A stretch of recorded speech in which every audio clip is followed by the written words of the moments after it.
here and staff from about 4 p.m. until about 9:45, about 10 minutes after this decision popped up online. It's crazy. Let me see what's going on right here. It says Texas Supreme Court grants stay of execution to Robert Roberson.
So I talked to a psychic, and I want to tell you guys about it. We are transferring you to your psychic. You will hear a warning beep when you have one.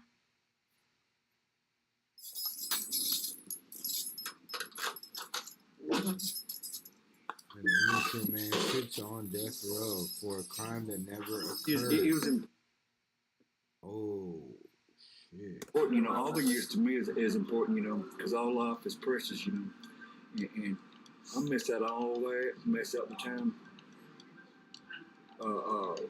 with my mother, with my father, the kids, and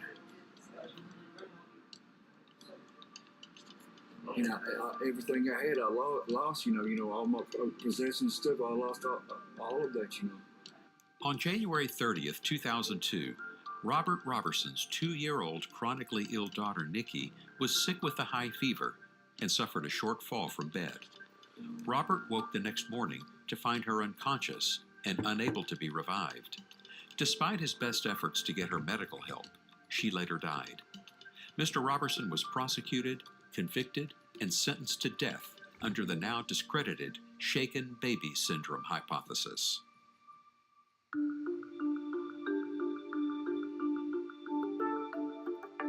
The idea of shaken baby syndrome began in the early 1970s when a pediatric neurosurgeon named Norman Guthkelch wondered why some children he was seeing in his practice had internal bleeding with no or minimal external injury.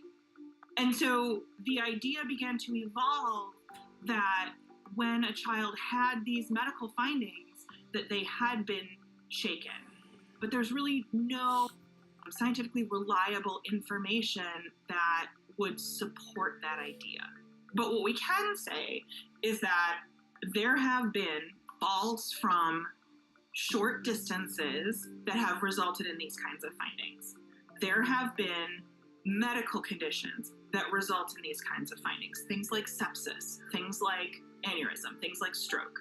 And there have been no reliably witnessed or videotaped shaking events that have resulted in these findings. Later, of course, Dr. Guthkelch came to believe that he'd been mistaken in his early work.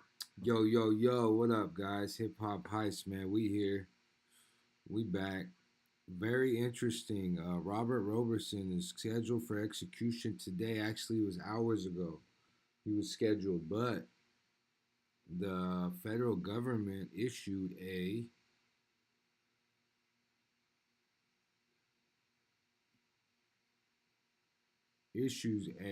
stay of execution on his man, forgive me. Stay of execution on his execution. If that makes sense. So we're gonna find out. This is from the Innocence Project. Robert Roberson would be the first person in the U.S. executed based on the discredited shaken baby syndrome hypothesis, unless the courts or Governor Abbott intervenes. On this hypothesis, and that it had been applied incorrectly and unjustly in courts.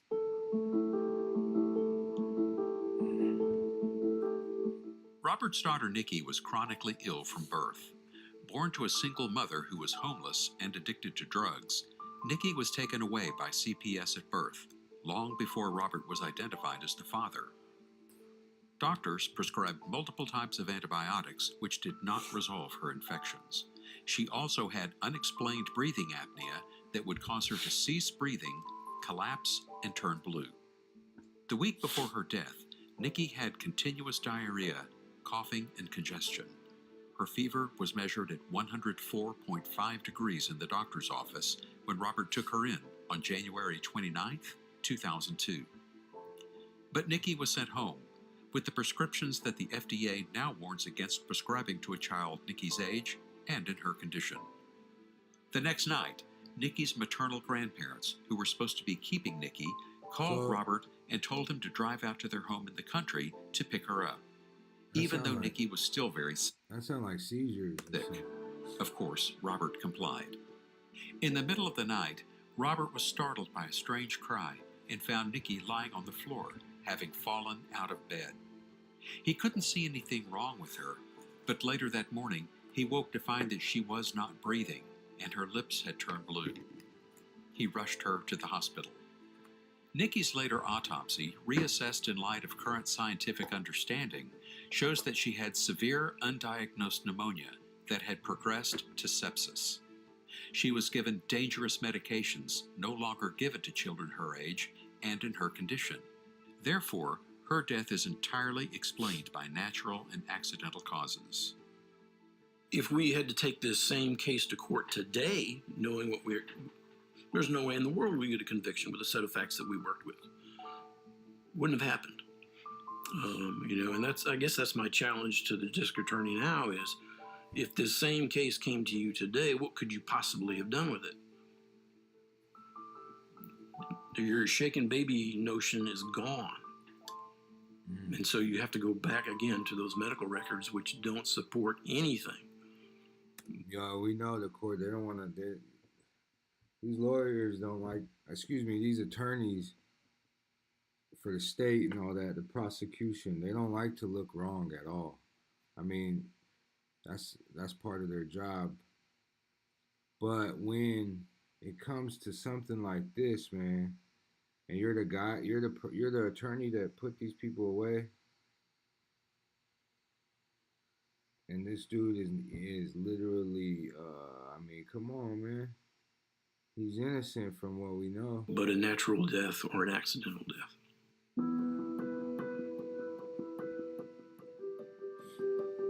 Robert had no history of being violent, but he did have a rough life growing up in rural Palestine, Texas.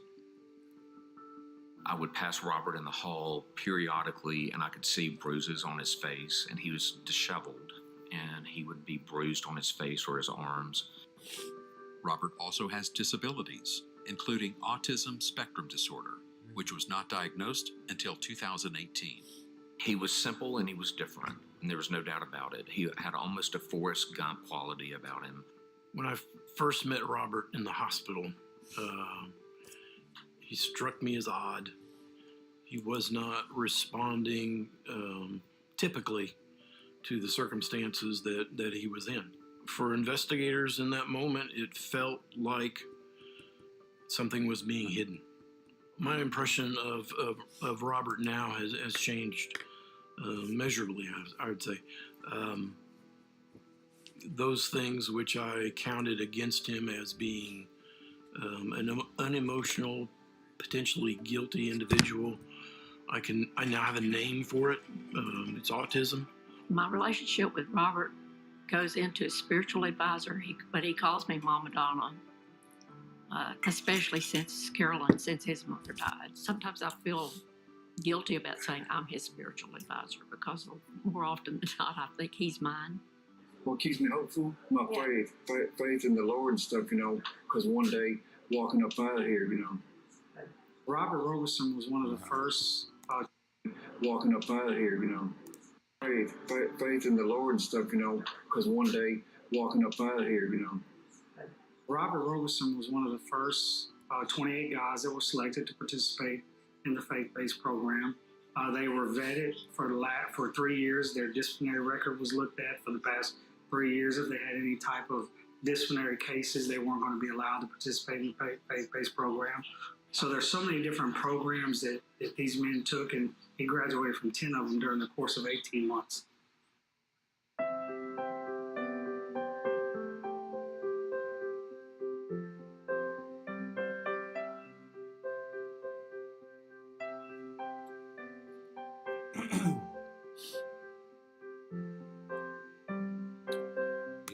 Robert still faces execution by the state of Texas on October 17th, which we are now learning, which is today, and we are now learning that he is not dead. He is actually still alive. And they're figuring it out. But that last part where he said, I have faith in the Lord. One day I'm going to walk out of here. That part is deep.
want people to know that I'll be there for them, you know. And I'll do all I can do to be the best me. I know a lot of men on death row, but there's very few of them that I believe are innocent. I believe they all have stories and they all have mitigating circumstances involved in their crime. But there's very few men back there that I really believe is innocent. And I spent 28 and a half years in prison, so I know what an innocent guy in prison looks like. My opinion is that Robert is innocent, and I think that the state of Texas is making a mistake. I hope that because they cannot use the evidence that basically was used against him, that he will walk a free man, that he'll be able to put his arms around his kids again, that he'll be able to put his arms around his wife, that he'll be able to put his arms around me, and that he can use what has happened to him to make other people's lives better, which is what he wants to do. Robert should not be where he is. The system failed and continues to fail. Somebody has to intervene here, or an innocent man is going to be killed by the state of Texas. There is no doubt in my mind that he is an innocent man, and we are working hard for some reason. The state of Texas is working hard to kill him. Damn. That shit crazy.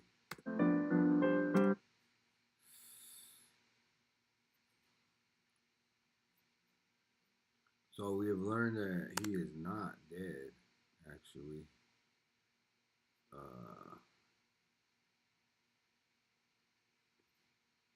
Let's go read an article. Let's type in Robert Roberson. 6 minutes ago.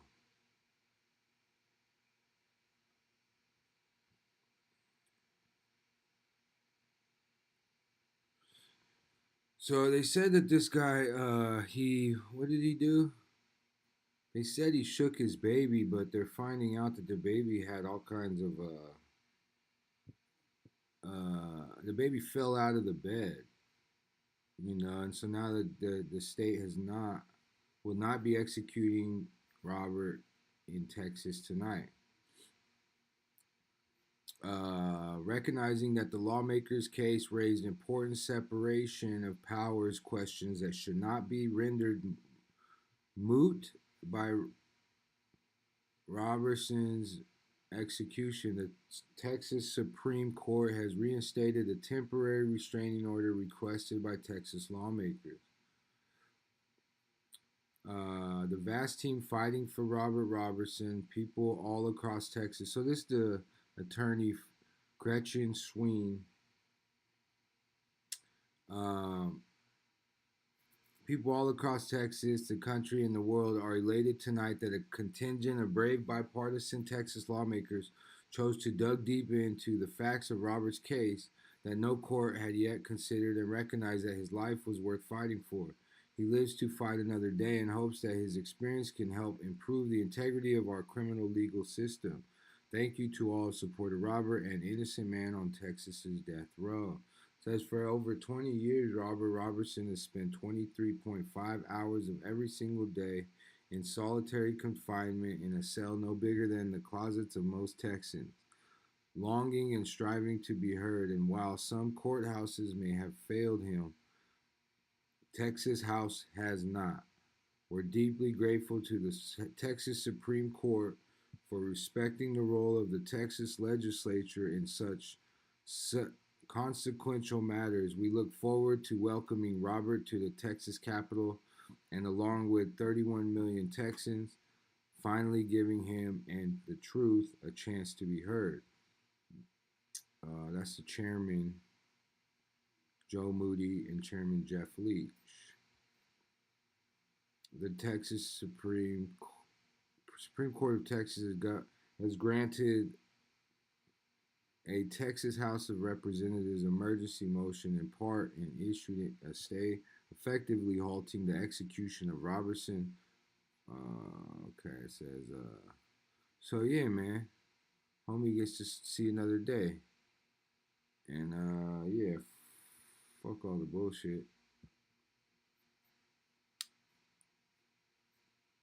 Oh yeah, let's get back to this one. We never got to call this one. I like the octopus. The octopus. What's this one? That's a bunny. Big bunny. Yeah. What do you call this one? That's a unicorn. A unicorn. Well, you're a smart little girl. Oh, why the kids gotta be involved, man? Kids always, it's all effed up when the kids involved, for real. Especially when the kids watching, seeing the cops that revive the, that's crazy.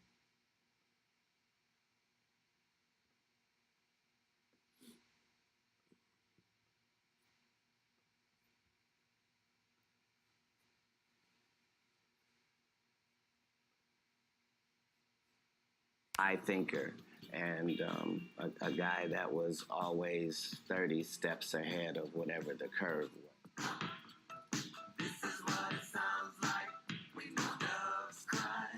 Like I want to leave. Mandy's vision. Snoop Dogg reveals new Korea was south. We was on the south side. It's harder to think clearly when you don't have access to what you need, right? Right. I didn't have no access over there because that man over there don't play no games, so I was over there being a studious American citizen. Hi, this is Mandy. How do you feel about the possibility of a gay rapper in the industry? Do you think we'll ever see one? Well, I believe there are some gay rappers. They just haven't come out of the closet yet. But that's not really where the story is today.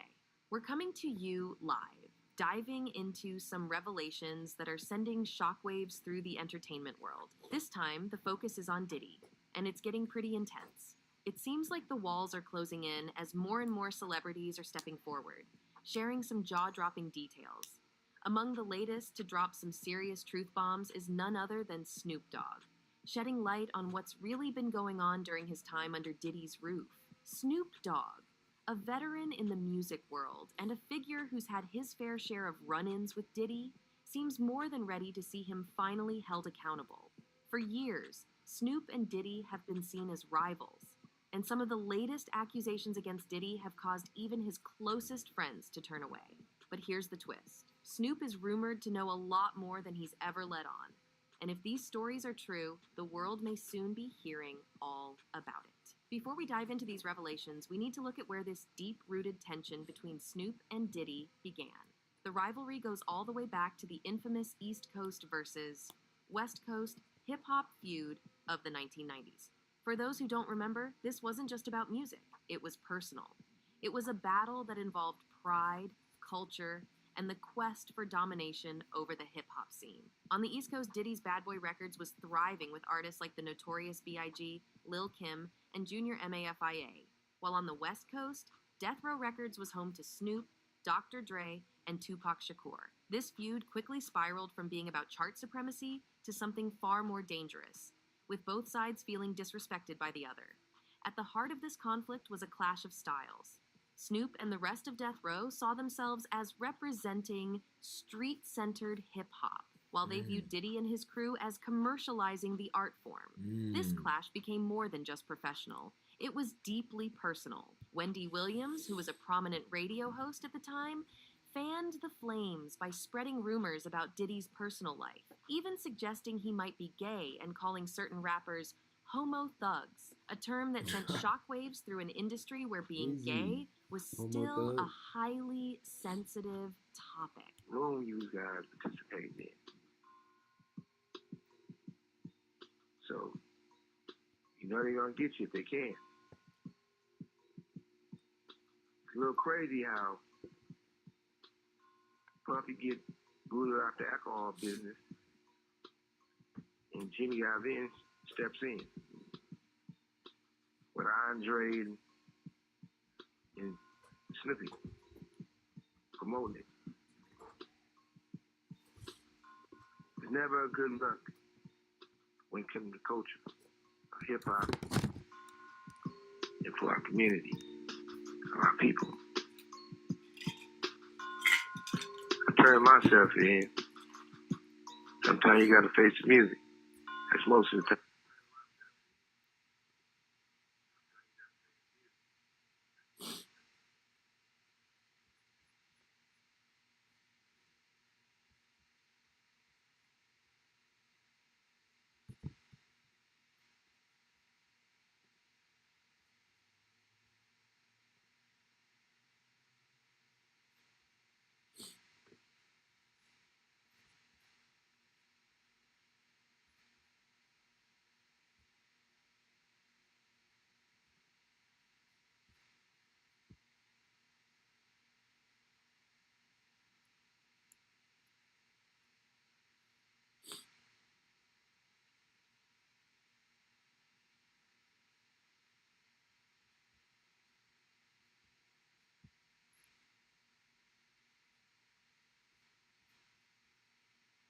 That's wild. Very interesting, man. Very interesting. What do we have here now? Do you want to ride it out? Na, na, na, na, na, na. Oh, yeah. Did y'all see that drone footage of the Hamas guy?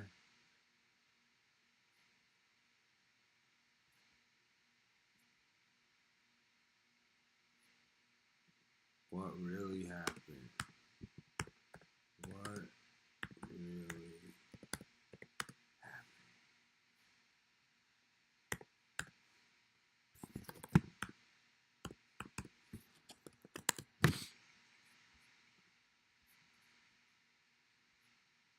Oops.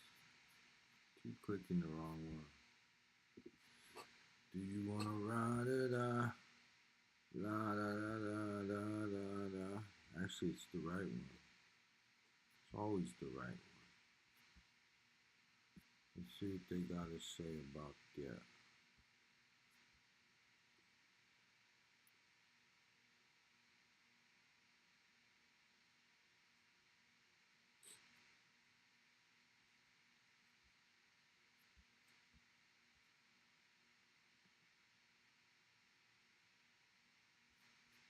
So this dude was a mastermind, actually, of the whole. It says Hamas. Oh shit, that's him right there.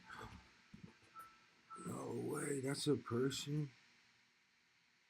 Oh, his arm's off. Something's wrong with his arm. That's his arm. His arm's blown off. His arm's blown off, guys.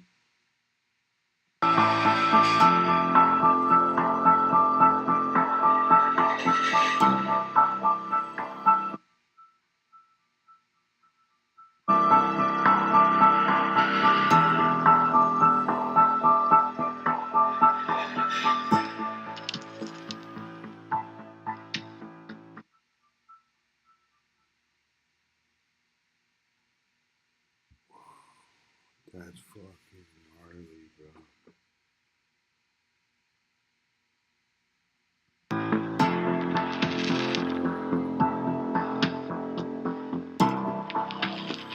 What the hell is that? What if he just started shooting the drone?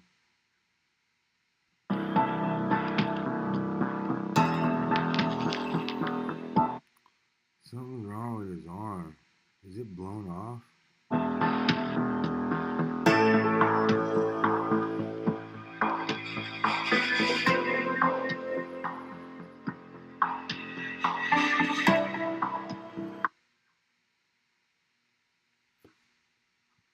Hamas leader Yahya Sinwar was killed by Israel troops during a routine raid that caught him by chance.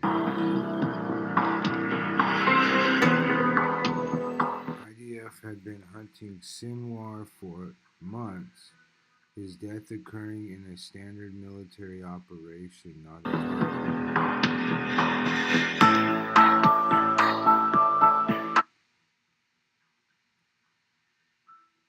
Netanyahu called called his death the beginning of the day after Hamas, but warned that war is not over. And justice has been served.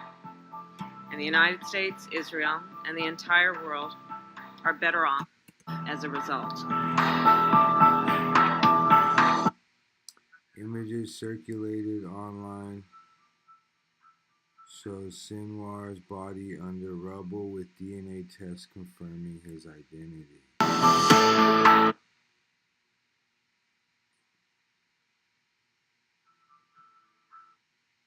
Man, that is interesting. It's gotta be wild to be a soldier over there.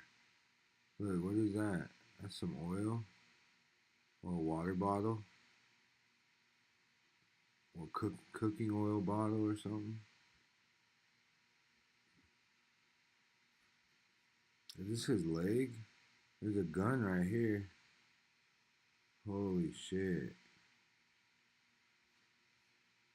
Holy shit, bro. This is deep. Joe Biden likened Sinwar's death to the killing of Osama bin Laden, calling it a good day for the world. Wow. People die every day, B.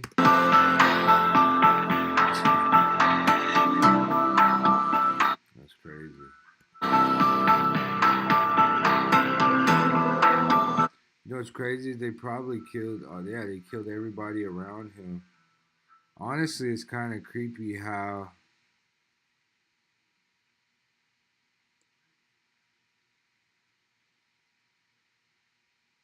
you couldn't see his identity. Was he really killed?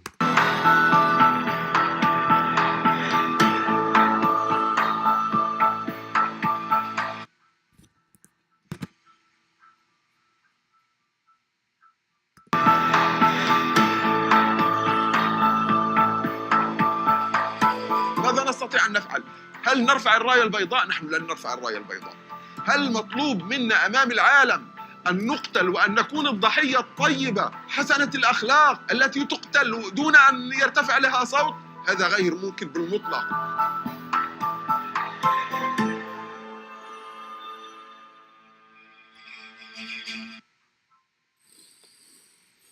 Wow. They say crime pays, war pays. So that's wild.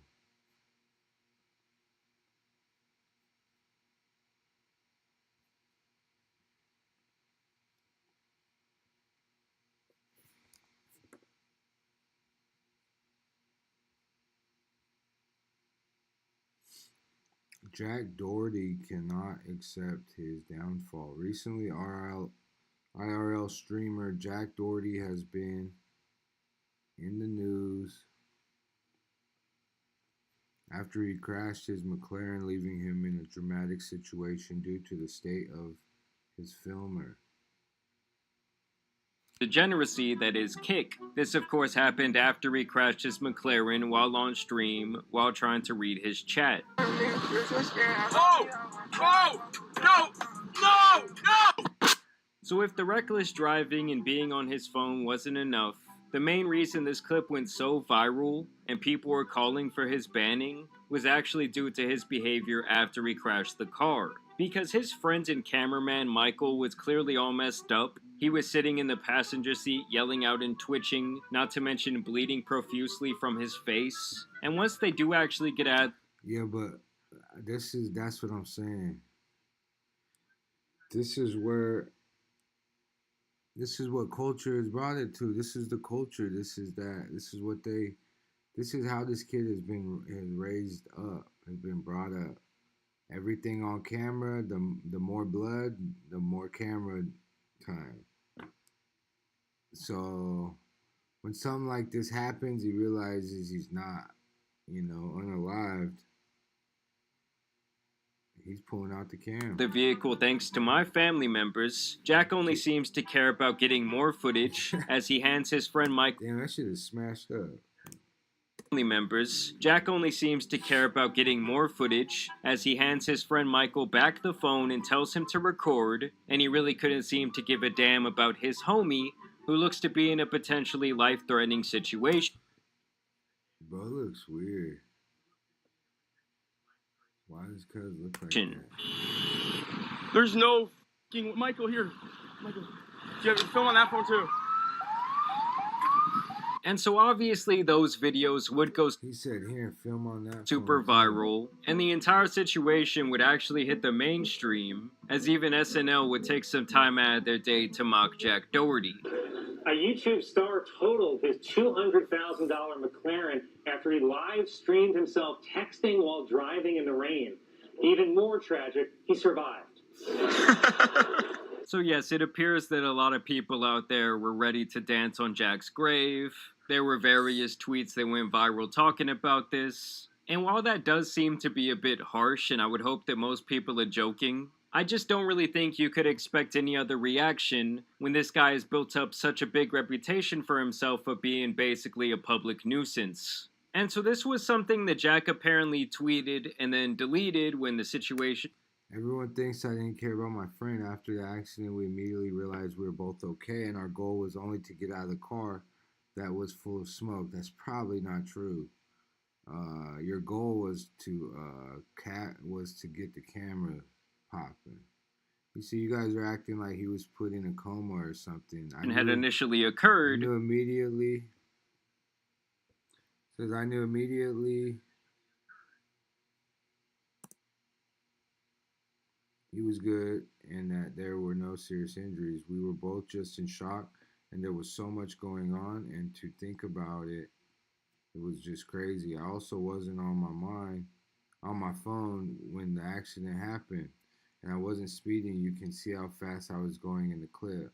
I hydroplaned because it started pouring rain and I was in a McLaren. I'm just glad we're alive. Jack apparently tweeted and then deleted when the situation had initially occurred, where he says, everyone thinks I didn't care about my friend. After the accident, we immediately realized we were both okay, and our only goal was to get out of the car that was full of smoke.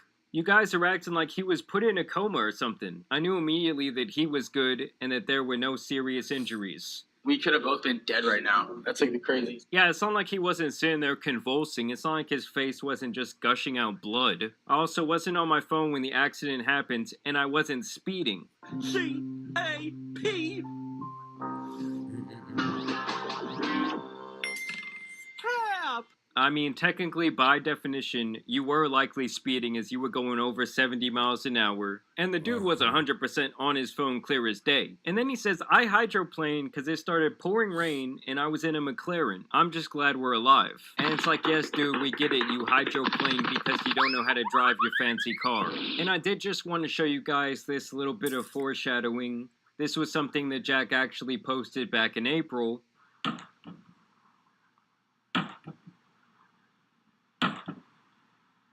And listen, guys, sometimes reality really does hit you fast, and suddenly you're shirtless on the side of a highway with your fucked up car, and you're still trying to kind of have a photo shoot, it seems. I mean, this guy will do absolutely anything for clout, or I guess I should say he'll just suck the clout out of absolutely any moment.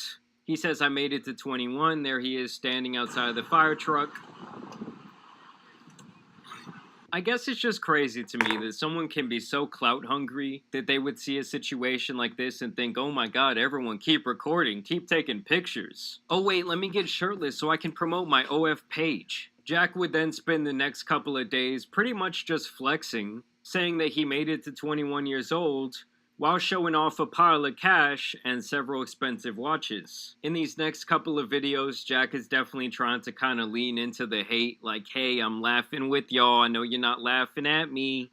Alright guys, so I just got my McLaren back from the junkyard, and it looks fire in front of all my whips in the driveway. Look, I got all my dirt bikes pulled out right here, all my quads pulled out right there. My filmer's still on the McLaren, I don't know why he's not filming, but it looks so fire with all the cars lined up. And I got my brand new boat that my girlfriend just got me back there. So, yeah, this is a pretty sick lineup. Hey, filmer, you're fire. And that's why I really think this guy is just, like, soulless at this point. To him, oh, it's just another car, it's just another filmer. And this is something that's deeply rooted in his mind. This is something that seems to be deeply rooted in his personality. Like, if you go back and watch those old Dr. Phil tapes, you can see how his parents made this monster. Hard to punish Jack by taking away his phone or shutting off his computer, because that's how he makes his living. I feel guilty when we turn his phone and computer off. I don't want to go on your funeral, Jackie. Please, please, take this seriously. To me, it's just really a... What the fuck? Bro, what the hell's going on?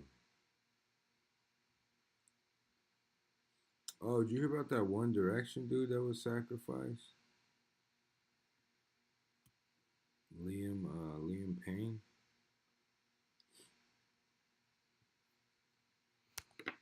To me, it's just really a rich kid who was never told no, he was never disciplined, and now this is the outcome of him as an adult, is he's just completely out of control. I mean, you guys just wait for this next generation. There's gonna be a whole lot of Jack Dohertys running around with that godforsaken haircut.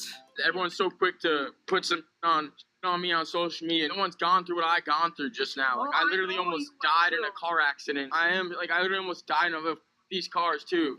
Look at the mom kissing this. Oh, my poor baby. Almost died in a car accident. I literally almost died of these cars too. At least I still got 2 Lambos. I'm kidding. And it's funny to me that after he showed off all those really expensive cars, he buys this for his filmer Michael, who was obviously the main guy involved in the incident. Alright guys, I got my filmer a brand new 300 horsepower supercharged jet ski as a I'm sorry gift for, getting me in that McLaren crash. He's been wanting this for literally ever. It's my birthday today, but it's our birthday after what I put him through a couple days ago. Of course, the dude had to make it about himself, like, oh, hey guys, even on my birthday, I'm doing something so... Shit's crazy. Hey, fuck it. I want to check, though. I for sure want to check. Yo, man. Is the jet ski cool? Is the jet ski cool, chat? Let me know. Because that shit don't sound cool to me. I mean, a jet ski would be fire, don't get me wrong. But I need to check. Like, I need all the railing to be full of cash. And under the seat, all the hidden compartments need to be full of cash. And then I'd be cool. And I'll probably never talk to you again. But at least we got some cash. Virtuous. I know he almost lost his life, but here's a jet ski. Please don't sue me. I don't want to end up like David Dobrik when he made his friend blind. Like I'm telling you guys, to these people, it's all just content. Alright guys, so my filmer Michael just got back, and now I'm gonna surprise him with his new Michael David. Oh, you're yeah. Holy shit. Your new jet ski. Holy yes, sir. Yo, holy shit. You get that? Yes, sir. Is it racing like when you were racing in the rain? So yeah, obviously Jack is just kind of trying to save face here. Bro looks like a baby. Why is he still looks like a baby? Is it worth it? Car drive? Yeah. Of course, bro. You're a legend, dog. Kiss. Sorry. No, asking the man, was it worth it, is crazy. Jack would then start trying to make skits about the entire situation. Oh. Film this. I'm sorry. No, film. Oh, film! And the thing is, guys, these videos are getting a ton of views, but no one really seems to actually like what he's doing here, or find it very funny. And then Jack would just continue to flex his car collection. I'm about to do an updated 2024 car collection. All right, first up, we got my new Tesla Cyber Beast. This thing is pretty fun. I also got the quad here with it. This is like $135K. We got my Mansory Lamborghini Urus right here. This was $400,000, custom interior and everything. So yes, the guy just continues to flex his wealth. Then they would catch him on TikTok Live the next day, apparently begging for money. Everyone, double tap the screen. We're almost at 1 million likes, guys. Let's see how fast we can hit it. James Ellis, thank you for the galaxy, bro. I just followed you back. Guys, let's see how fast you can hit my galaxy goal. I'm going to follow everyone back once we hit it. How'd you crash your car? I hydroplaned. I literally hydroplaned. I'm in a McLaren in the pouring rain. What do you expect? You guys have never drove a McLaren. And I like how everyone in the chat is just spamming gay, gay, gay, L-Jack. The Tate brothers would then go on live and drop this clip where they say that not everyone should be driving a McLaren. The name of the game is to not crash my brand new 765 on the way home. They're completely impossible to drive, supposedly. Literally, the car reviewers are saying, I don't know how this is legal. You should need a separate license to drive one of them. How can you get one of them with just money and a license? It doesn't make sense. Money shouldn't give you one. You should need to qualify. Mom, it was just wet. We hydroplaned, Mom. Like, I couldn't do anything about it. And I don't really understand this tweet. He says, fuck Jack Doherty till it's backwards, so Doherty Jack fuck? Or until it's covered in diamonds. Flexing this diamond necklace that he created that says, fuck Jack Doherty. Now this is where things get really crazy, as Jack would link up with Little Baby, where he says 2 things I love most, listening to Little Baby and touching my hair. He would then post this video with Little Baby in front of his crashed McLaren. And people started wondering, well, what do these two got going on? Are they going to be dropping a record together? Apparently they were even pictured in the studio. You know, to me it's kind of like watching a Make-A-Wish kid finally get his dream. And this is where we would find out that Jack Doherty... That's crazy, man.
He said, fuck you for lying to me. Oh my god. Damn, so everything's fucking, it's active right now. Oh man. But my car, no, I wasn't even tripping on my car. I was gassing. Oh yeah, we're no video, but the audio's live. I was on live right now, so this is where it's at. Okay. I was gassing The audio's live. But yeah, go ahead. You can. I was gassing on here about her own kid. That's crazy. Seemed like everything fucking just popped off. Yeah, was that today? Everything? But he got arrested on Tuesday. Oh my God, this is so good. That's crazy. I'm watching this kid fucking, everything's crashing down for this kid. He would Jack actually Doherty. pay Little Baby apparently $200,000 to perform 7 songs at his 21st birthday party. Here's his girlfriend bringing Little Baby the sack. I don't know if it's a check or something, but it looks a little light to me for $200K.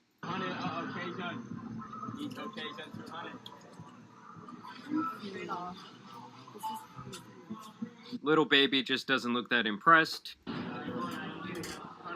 This was just the easiest lick that he probably ever hit. Let's go!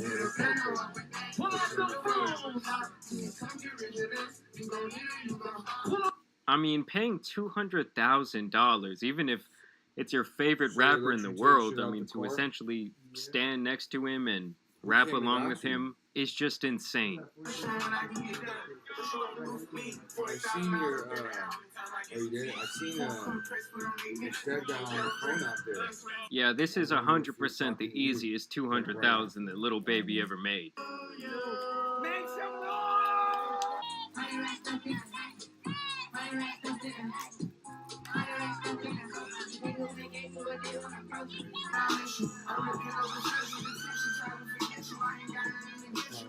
Sacrifice people and shit on here. Yeah, it was. They sacrificed the One Direction people. Put in the comments, let me know about the Prince. Someone on my comments told me that Jay-Z and Beyonce killed Prince. So we watched the whole documentary on that. This shit was tight. For sure.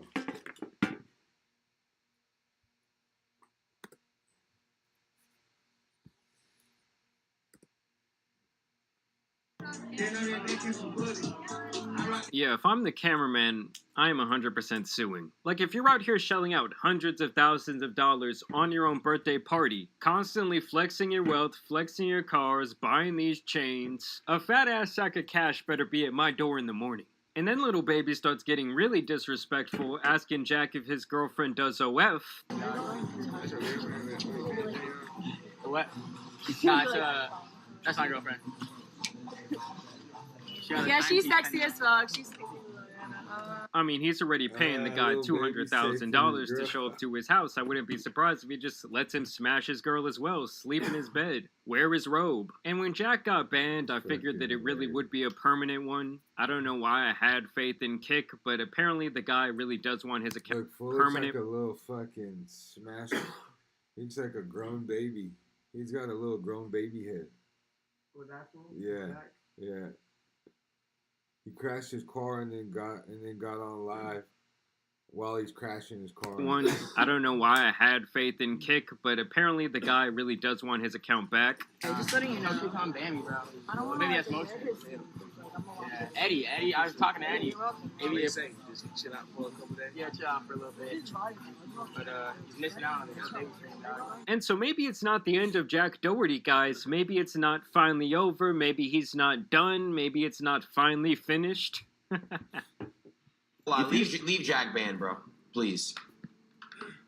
Well, here's the thing. I don't necessarily agree with his content. And I might not agree with his personality, but I think if he understands the things he's done wrong, he doesn't. I think everyone deserves a second chance. Yeah, but he's not one of those people that do. Trust me. You don't think so? No. That's my chat. I'm not even joking. They know more than me. Yes, you guys, you can always count on Kick to make the wrong decision. This was kind of just a quick video. I am working on some longer length projects right now that obviously take more time, but I just thought I would tie a bow on this entire situation. But I do want to know what you guys think about the current state of in real life streaming and streaming in general at this point. But either way, I do want to thank you guys for watching today's video, dropping a like and subscribing. But as you guys know, it's been your boy the Tan Superman, and some other stupid streamers out here need to be covered, so I'm out. Peace! Damn it, I need that.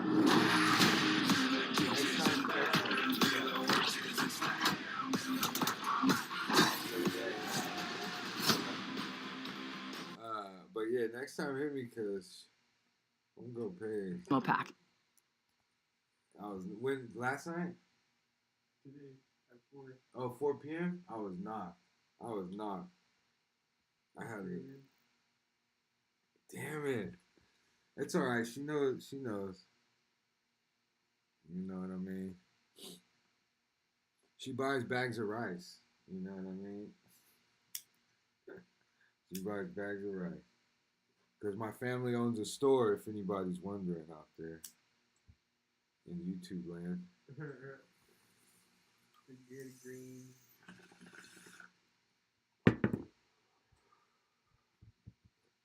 Jasmine rice. Yeah, that was crazy, man. Jack Doherty, he's on a... You know, but actually, even though they're saying ban him and Kick is not letting them on all this shit, right? Everybody's coming. He's making so much money on every view, every platform. So when all this shit settles and he grows up in a couple years, nobody even cares no more. It's like, and he's rich as fuck from it. So as long as he don't kill nobody, you can't do that. Or else we'll be watching one of your interrogations right here. Look, corrupt cop leaks and information gets man shot. Jesus. It's crazy. I almost ran from like that. Damn. Today? Yeah. Did I tell you I went 100 on Giddy's last night? You did tell me that. Yeah, sure. I was wondering if that was a reason why they got you. No, the reason why he got me is because he pulled me over in the Honda before. So he already seen your face? He already knew me. You want to know what his reason for pulling me over today was? He What? said the necklace hanging on the... Oh, stupid. Yep. On the mirror? Yep. That's what it was. You know what He I didn't give mean? me a ticket, he just took the card. What a fucking asshole. A block away from my house is crazy. He's crazy for that. Perfect. I'm gonna give you some real advice. Yeah. Two quick things. The right person is going. You gotta make a decision. You gotta make a decision. When you go to prison, either you're gonna be standing up pissing or squatting sitting down pissing. I advise you to try to take the first one. Because, if you're squatting pissing on the seat, you know what that means. Oh, yeah, by the way. She's just saying shit. Do not do your time going by Brother Love. Brother Love is not a good code name for prison. I'm out. Security guard who said that when you were dating J-Lo, Will Smith and Jada tried to pick her up on a threesome and you were going to beat up Will Smith. Is that true? Will Smith, is that true? Will Smith and Jada tried to pick her up on a threesome and you were going to beat up Will Smith. Is that true? Yo, this show has gotten crazier since the last time I No, it's all about love, though. That's not true. You really heard that? No. What? Yeah, I watched it on the internet. You're telling me I can't believe everything I read? I don't know what you're talking about. Jimmy, I thought we was friends. What is this? Diddy Combs is facing dozens of new assault he let you remove allegations, while the rapper is still in jail after his September 16th arrest on charges of trafficking, racketeering, and transportation to engage in prostitution. 120 people have come were forward you with new walking? sexual assault allegations. This Texas was at Four Seasons? based attorney Tony Busby, who is representing 120 accusers, told Maybe going down on him. And he's back there rolling his eyes. He hiding the mother. And when he put his head down, there's one of them white boys sucking on him. Oh. You understand? That has happened. You understand what I'm saying? Then you got these guys who, they go into these Turkish houses. Once you get to that door, you don't go back in there. But you know what they do in the Turkish houses. Well, you can assume what they do, quote unquote. He's probably, hey, man, don't touch me like that. I can see onions going off. Saying slick ass shit that the cop can't do shit about. I mean, he moved to New York, as I think some of you guys know. He brought him to New York about 2 weeks ago because we knew this day was going to come, and it's here. Did you expect it to happen last night? Was that planned? No, it's not You're planned. watching everybody. It's not planned by us. I mean, he came here to surrender at the time agreeable with the U.S. Attorney's Office, and then they arrested him last night. I spent the evening with him. I was with him till about 1 o'clock. His spirits are good. He's confident. He is dealing with this head on the way he's dealt with every challenge in his life. And he's not guilty. He's innocent of these charges. We know what the charges are going to be without seeing the indictment. It's going to be a story we're following, and of course we're trying. Hey, man, that's for damn sure. Freak off, told your world up. But you know what happened? You should have never sued the liquor company. That's where you f***ed up. You don't give a f*** about you tearing up booty holes. You f*** when you sued the liquor company, because the liquor company is owned by the biggest conglomerate on earth, the Black Rock people. You done bit off the hand that was feeding you, and now you chop both your feet and your hand off, and your head's coming next. You was making money with your... Just shut... Yeah, shout out Eddie Griffin, man. He's calling it real talk. Black Rock owns Diageo. Diageo is the company that gave Diddy $1 billion to promote the alcohol, and then turned around. He sued them. They settled, and now, but they also own news companies, news corporations. I mean, news companies in the media. So therefore, when this Cassie shit hit, these companies just fucking put, you know what I mean, push down on the media, all the content, all the hate against Diddy, and then boom, now we're here. You just thought your ego got out of whack because you was controlling everything. And now they're going back and using every clip against you. This is the exact meaning of that. Like, they're using everything against you, like times 100. Buddy, now you think you control the hand that's feeding you. You stupid mother. He sued the liquor company May 2023. November 2023. Cassie come up with the lawsuit. Connect the dots. Cassie got 2 checks. She got a check from the liquor company people that put her up to doing that shit, and she got a check from Puffy to try to keep her quiet.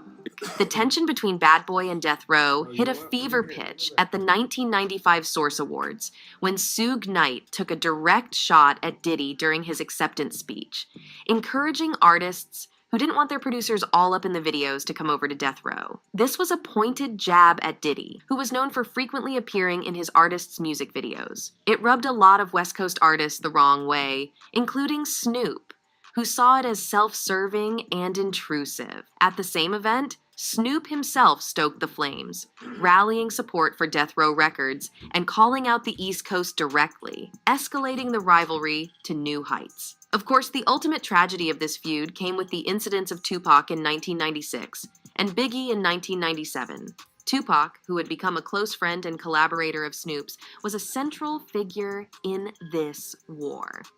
After his incident, Snoop's hatred for Diddy grew even stronger. Snoop has even hinted over the years that Diddy may have had a hand in Tupac's death, though there's no concrete evidence to support this. Still, it speaks volumes about the bitterness that's lingered between them over the years. Even as time passed and the public rivalry seemed to cool, Snoop continued to criticize Diddy, particularly for his flashy and commercial persona. To Snoop, Diddy represented the commercialization of hip-hop, something Snoop deeply resented as he held tightly to his West Coast roots and street credibility. For Snoop, authenticity in the culture was everything, and he saw Diddy as a symbol. And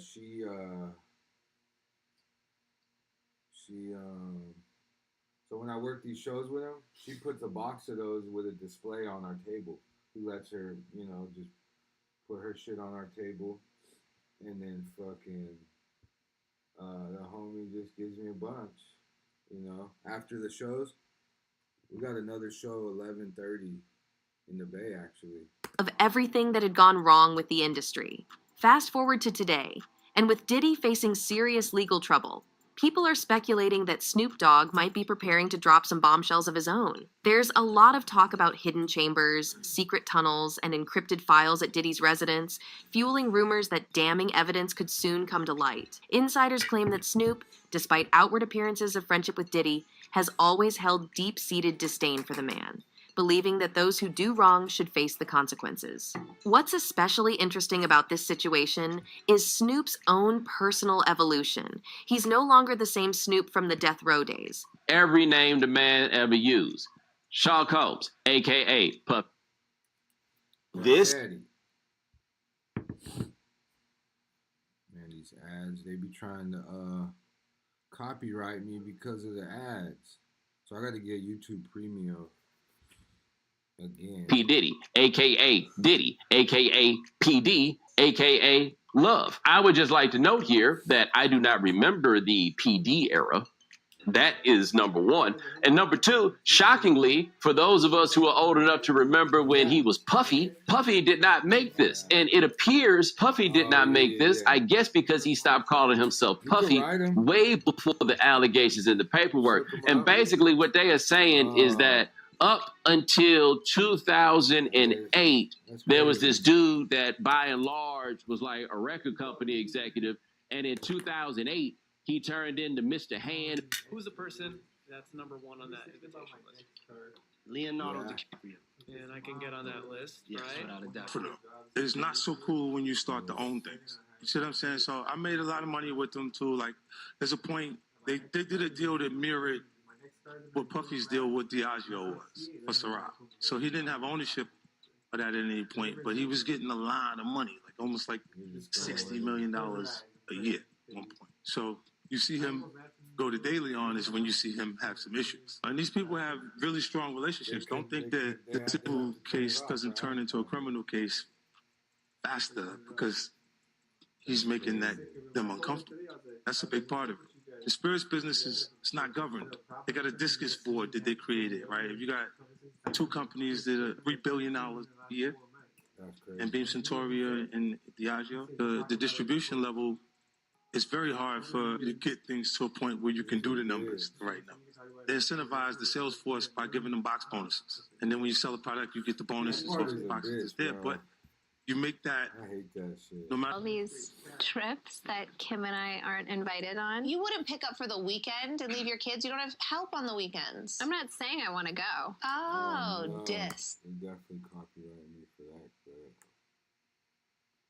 Doesn't the government want him to turn himself in? Because then they can't ask for detention. So they go and they arrest him. They arrest a guy who came to New York to turn himself in.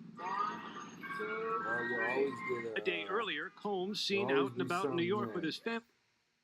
Oh yeah, I'm gonna get this car back. Oh, you're gonna get this one back? I'm gonna put it in my name tomorrow morning. Yeah, get it back and then fucking.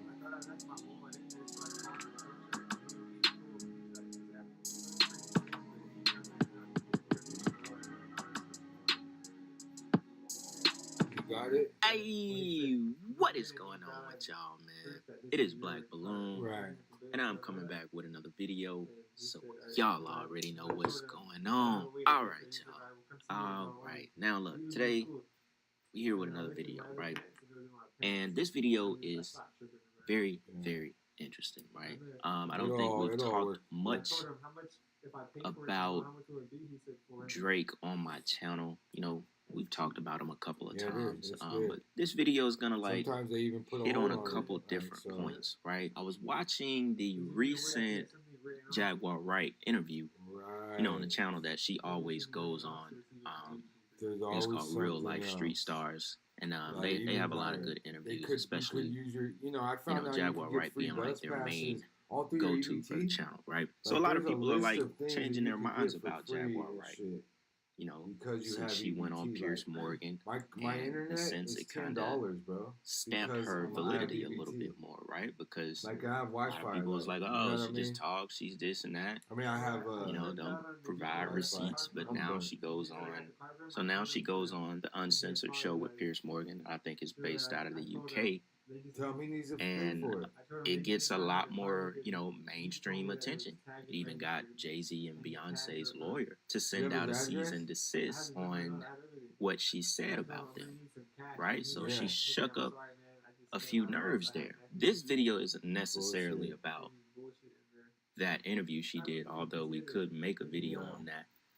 But that was kind of like the big, news about it was that Pierce Morgan edited.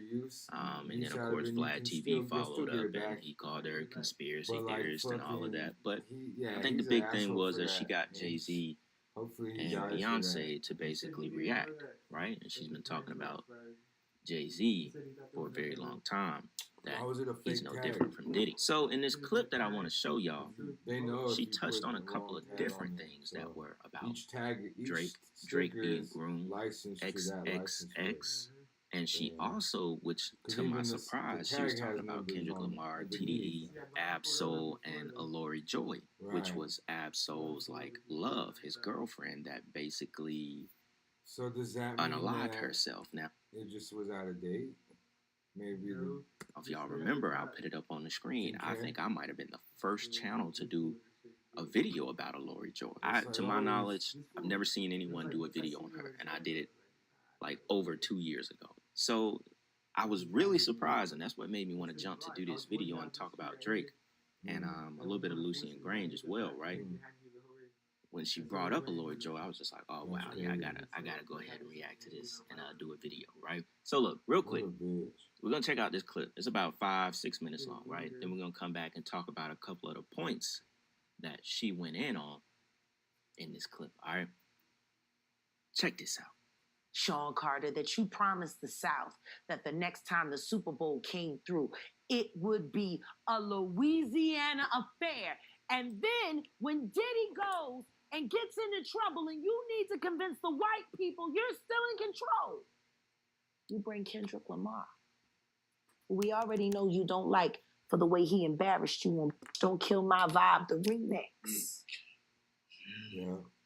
But we also know you got ties. Shout out Jaguar Wright in TDE, Sean Carter, and you got everybody. Oh, Diddy and everybody. She's been talking about this shit for years. Jay-Z's next, she said. Switch on top. Jay-Z's next. Hey, you want to know some crazy shit? This actress lady I was seeing in LA, right? I don't even want to say her name, man. That would be crazy. She told me, bro. And this to all my viewers too, man. I'm breaking a bombshell, bro. She looked at me. I said, Jay-Z's the greatest in the world. He's like the billionaire, you know what I mean? He's a rapper. He's like, came from smelling crack. Marcy Project. She said, ew. This girl I was seeing, she's an older lady, Monique. She's an actress. Oh, fuck. You said it. Yeah. I fucked up. I didn't say, okay. It don't matter because it's not that deep. She just said, ew, Jay-Z is a bad man, like a bad guy. I don't like Jay-Z. I'm like, oh my God. I didn't ask no more. But the way she said that, like, I don't fuck with Jay-Z, bro. She said that. And this is a bitch that, that, yeah, she's older, so. I just seen that reaction and I'm like, wow, that was a real reaction. That wasn't like, so either she been or she seen somebody. Oh my God, she's probably part of the shit. She was a freak. She was a freak, guys. She showed me things and I like, as an older woman, she showed me some shit. That's crazy. What was her name? Alori Joe? That woman threw herself. What was her name? Watch. So high places. Watch right here. Shout out to Ab-Soul. What was her name? Alori Joe. She talks about Absol. I didn't see That woman threw herself from a control tower and impaled herself with spikes right before she was about to sign the TDE. Damn.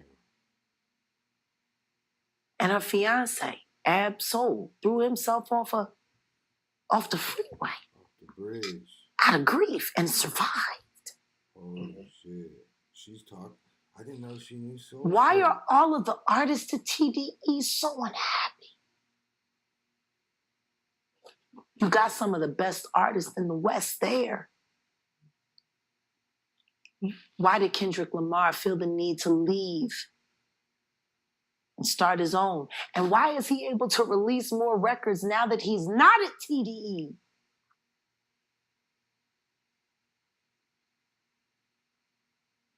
So interesting. Let me ask you, as you're on this topic. Holy shit, that was deep. I tell you one thing, Curtis Jackson, you are a setup king.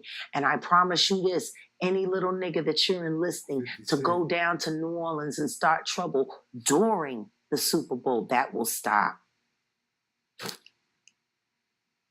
That will stop. I'm sick and tired of you. And the truth is, they only like you for your money. She said, I'm sick and tired of you. So let me ask you, Jack, on a surface Soul's story like that, that's crazy. level, you're saying that Kendrick being in the Super Bowl versus, let's say, Wayne, which was like a shoe-in for the city, that in the background, and again, we talked about the mayor, it's a lot more to it than just as simple as, oh, Kendrick's he had a great year. Social engineering. Creating an issue that didn't need to be an issue. Wow. Come on. Yeah. She cooking. Hunger Games like.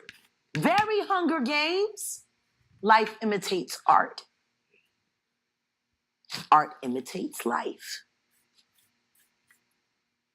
I tell you one thing, it's been almost 30 years Oh, Jaguar. since Biggie and Tupac were taken from us. That was social engineering at its finest. Right, East versus It West. got people in line, didn't it? East versus West, black on black. It doesn't matter if you're black from East or black from West. It's like you guys are fighting just because. So if the guys in the suits, the head of the labels made that shit happen, or CIA to start some shit just to keep the black people and the others off their shit, like just keep them fighting amongst themselves.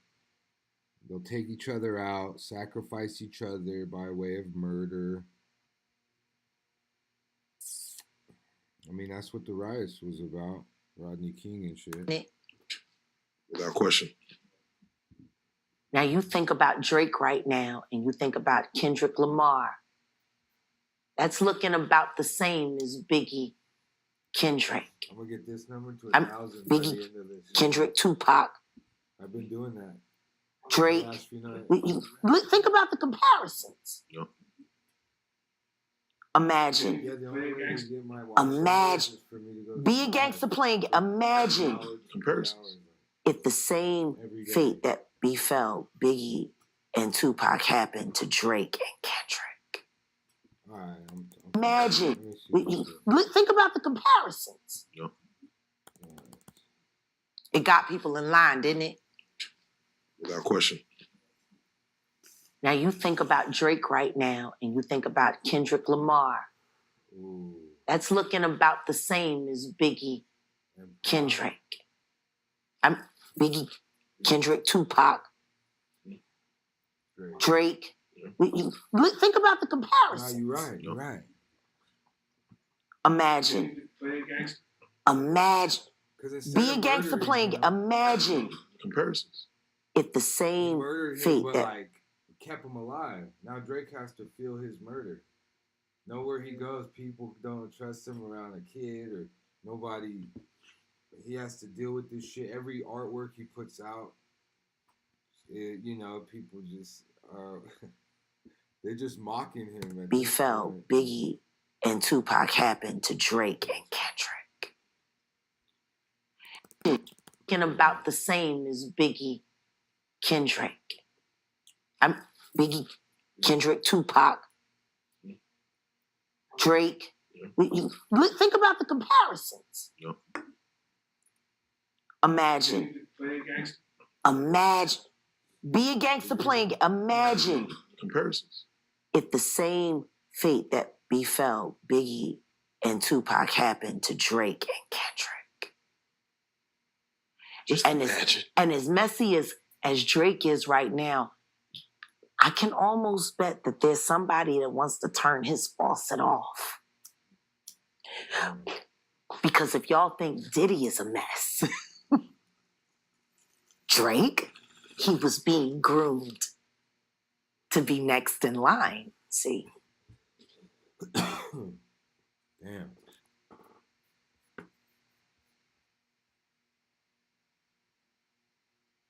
Money isn't the root of all evil. The love for money is the root of all evil. Great video. That's deep. Wants to turn his faucet off. Because if y'all think Diddy is a mess, Drake, he was being groomed to be next in line. See?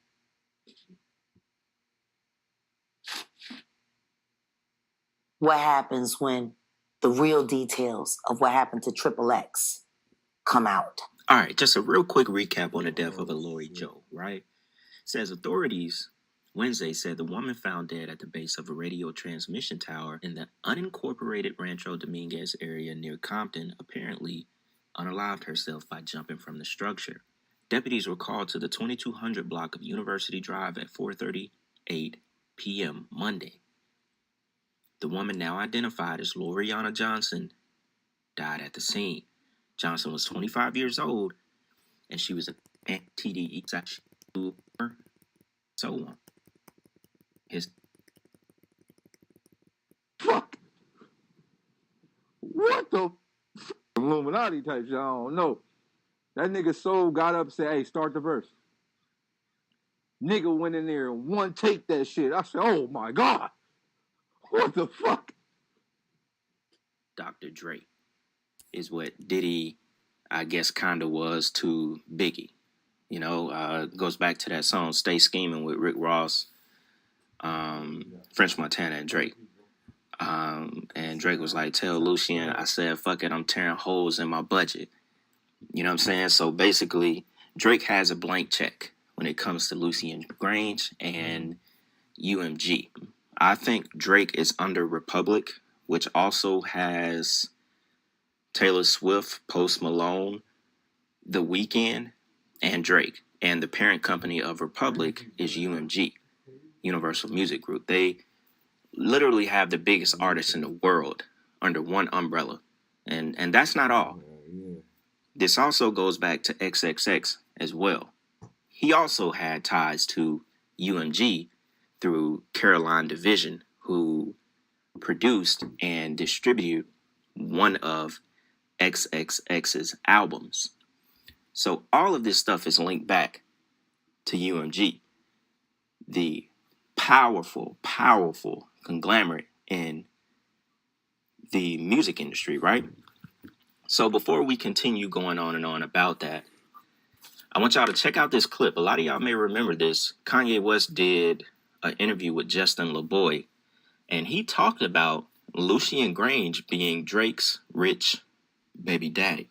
So we're going to check this clip out, and we're going to come back and go down this rabbit hole a little bit more.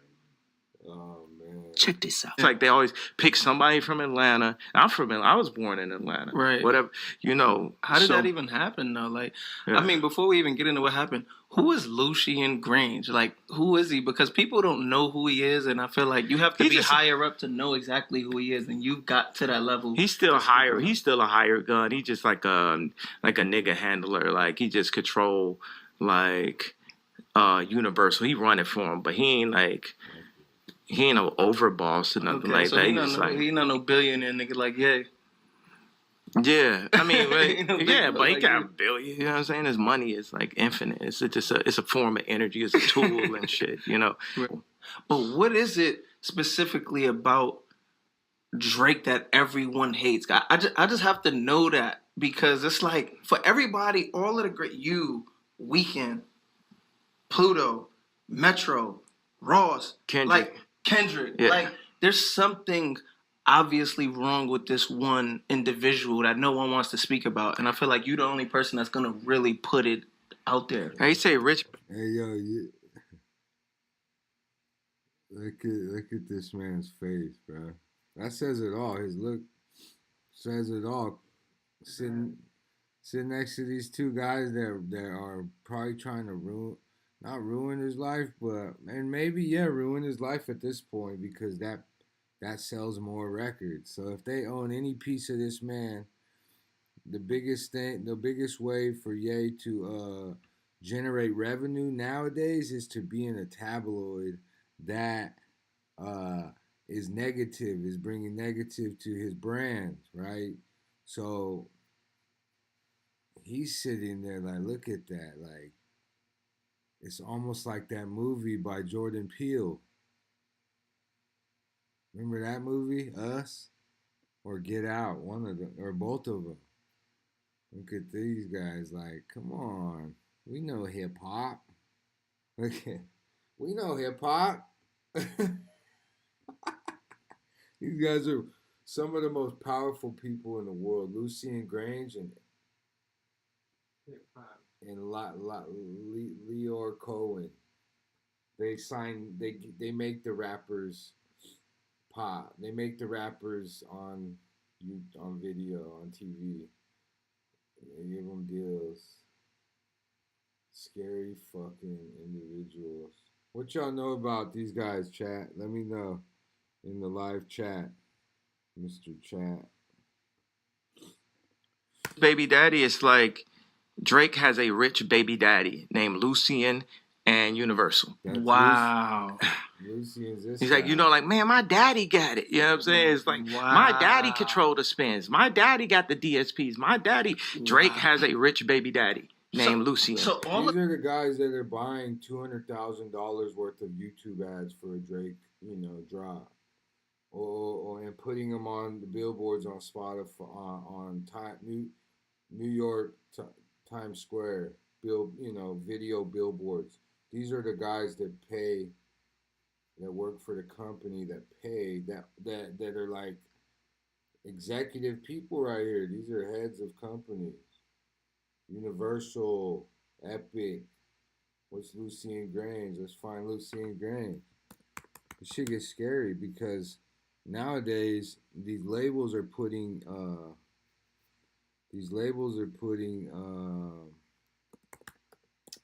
insurance policies on these artists because they expect them to get murdered or overdose on a drug that they probably, supplied at one point or helped out or looked a different way. But okay, yeah. Oh wow, Lucien Grange is the chairman and CEO of Universal Music Group. What a fucking scary individual. He will have you deleted in an instant. I've been there. I've been in this building. Fucking crazy. Lucien Grange is a chairman and chief executive officer of Universal Music Group, the world leader in music-based entertainment. Grange has spent his entire career in the music industry, has signed and worked with many worldwide stars. Don't get me wrong, man. This is it. This is right here in Santa Monica. It's a beautiful building, I'm not gonna lie. But that's how they get you. Yeah. Oh yeah, so these scary. His streams in the number ones is controlled by someone named Lucien. Well, Lucien worked for people who control the banks in Africa, who keep, Now y'all heard it right out of Kanye's mouth. He said Lucien is Drake. What'd he say? Oh, come on, don't. Come on, chat. What's going on?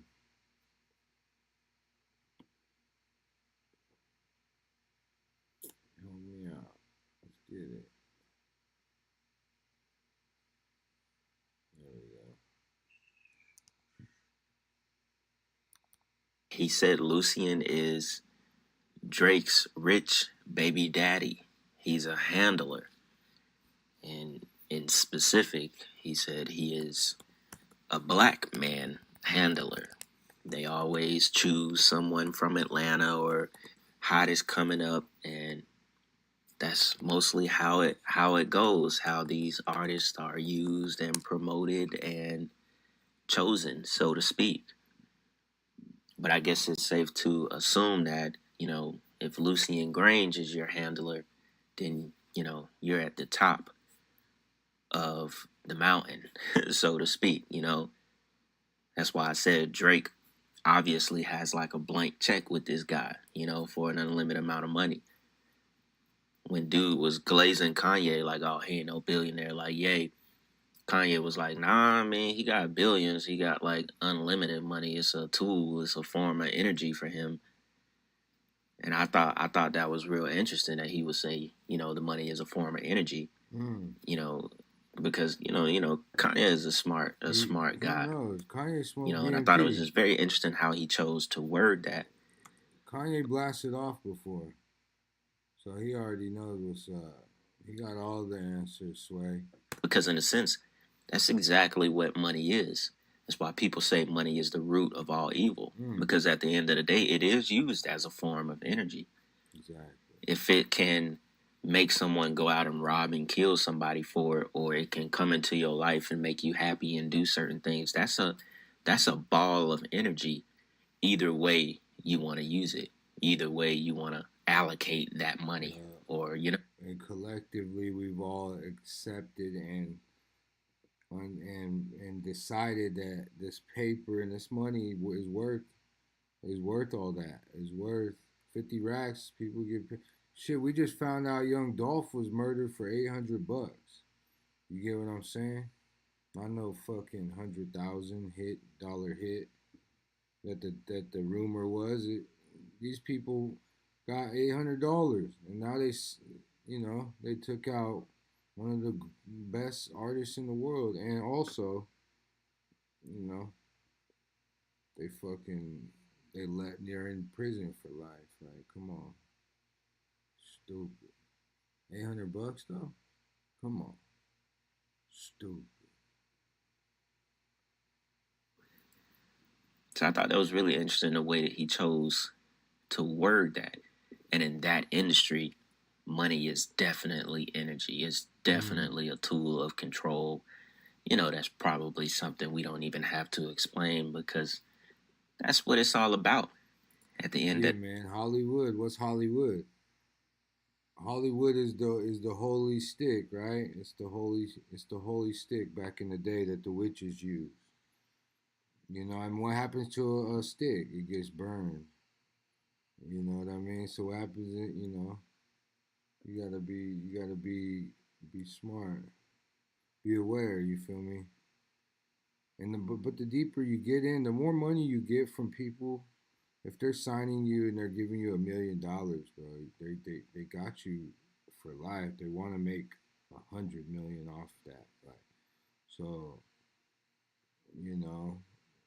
that part is Kanye. He's so in it that he don't give a fuck. Like, he's gonna talk the way he wants, and if they come, he knows they can't, because then they'll just trace it all back to him. And even if we go back to Jaguar Wright talking about the real truth coming out behind XXX death that had to do with Drake, I would imagine that was along the line of the same thing. We've dug deep into that story, but I don't think we quite hit the truth on the involvement of the industry. We just dug into XXX side, praying to that goddess Hecate, or, you know, if that's how you pronounce it, and doing those rituals that he was taking part of with the Baphomet and stuff. We dug into that, but we never really got the industry side because we haven't found out that truth yet. All we got is that screenshot on X's story that said, you know, if something happened to me, Champagne Poppy did it. And that, even if he said he was trolling or whatever, you can't dismiss that. Drake was definitely involved in the death of XXX. And it may not have been so simple. It may not have been because, he stole his flow and he went in on his mom. You know, it may not be that simple. Or it could be. You know what I'm saying? But I think behind closed doors, X was pulled out, you know, right at the peak of him blowing up for a reason. And I believe money and these labels had a lot to do with it as well. I definitely believe that story is a lot deeper than we know. And obviously Jaguar Wright feels the same thing, because she wouldn't just be like, you know, wait till the real truth comes out about XXX's death with Drake. And she may not know the real truth, but she knows it was something bigger than him just randomly being robbed. You know, the day he decides to pull out $50,000 to go buy this motorcycle, you know. All of this stuff is a lot bigger than we, you know. Pull out $50,000 to go buy this motorcycle. You know, the day he decides to pull out $50,000 to go buy this motorcycle, you know. All of this stuff is a lot bigger than we actually know. And there's no way I could believe any different. And it's the same with Drake. You know, to not believe or not, you know, think that these guys who seem like they're clean, unscathed, to not believe that they don't have things, you know, in their closet, skeletons in their closet, it would be the most furthest from the truth, you know. And not for 1 second do I believe, you know, Drake isn't amongst the dirty ones in the industry, especially when you have somebody like Lucien Grange that backs you and that much control over the industry. Then also, Lucien Grange has his son, I think his name is Elliot Grange. He's the one responsible for 6ix9ine and Trippie Redd when they blew up. His label is called 10K Projects. And that's also, if I'm not mistaken, obviously under UMG. And now they just basically sign a bunch of young artists. I think they got Ice Spice as well. And I think Ice Spice is also involved with Capitol Records too, who had a hand in XXX's last days as well. So, you know, this industry stuff is all tied together at the end of the day, man. And this guy Lucien is definitely at the top. Even that name reminds me of Empire. Reminds you of Lucifer. You know, it's just it's too close. It's too close to that wicked game that they all play. You know what I'm saying? And yeah, man, I thought this would be a good clip to react to. There's actually something else I wanted to react to from that interview as well. So I might do that video because it definitely was interesting. Reminds you of Lucifer. You know, it's just it's too close. It's too close. You can't hear it.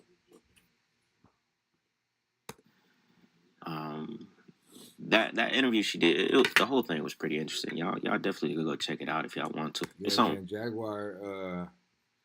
You know why it's important what she's saying is because stuff that she has talked about prior to is happening right now, or we're getting a glimpse into it, or it's like showing itself all the way. And I get it. She, you know, she's wild, but yeah. What's up, man? Like and subscribe if you out there. If you feel it in your heart to help out the channel in a different way, you can drop it in the Cash App. It goes a long way. Cash App's on the screen and in the pinned in the top of the comments. The Cash App is 432 Jasper, man. We just gonna keep bringing you this content. Hip Hop Heist. We always here for you. Real Life Street Stars YouTube channel. And yeah, man, y'all let me know what y'all think about this video. Kind of a different topic as far as, you know, at least most of it being on Drake. Things that we haven't talked about with Lucien Grange and Universal Music Group. All right. So yeah, man. With that being said, y'all, it's Black Balloon, and I'm gonna see y'all soon. I'm out. Shout out Black Balloon too. He always got that quality content.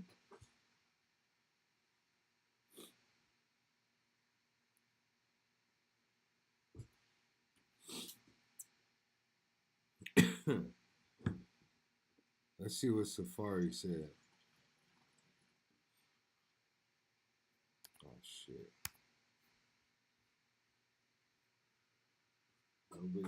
Nobody wins when the family feuds. Deep. You know? You wanna take a small? I fucked up. I think about me driving down the street now in a black Lexus. Black Lexus? I want a black Lexus. You know, like when it's your birthday and you get 100 texts, 100 calls, and it's like that. That's how my phone was today, and you know, it's just so crazy to me how and then we have this to smoke. People just love pasa. Oh, you want to smoke off? They love the gossip. You know what I'm saying? And people who don't know me, they'll be like, "Oh, Safari, you messy." But anyone who really does know me, they know like I don't like. Oh, Black Lexus? I don't like that kind of attention. What year? Same car. Me expressing myself is. He said 400. There's no clout involved. 5. I'm not getting clout. I'm not trying to set up a clickbait. Right. You know, that shit. Little feed. There's a situation at hand, and I spoke about it. And really and truly, I don't like speaking about it. There are a lot of people, there's a lot of times I've been in a situation and things happen, and people say, "Yo, why don't you ever say anything?" Because I'm not that kind of a person. I don't thrive off of drama. There was a ticket. There was an LA ticket on there. Contrary to belief, I had to pay for a ticket. I feel like I'm happy. What up, Mom?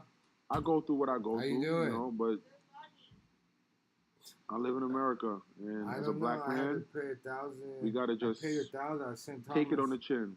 Iraq, maybe it was because like there are, you know, I'm not saying everybody doesn't care, but there are some people who do care, and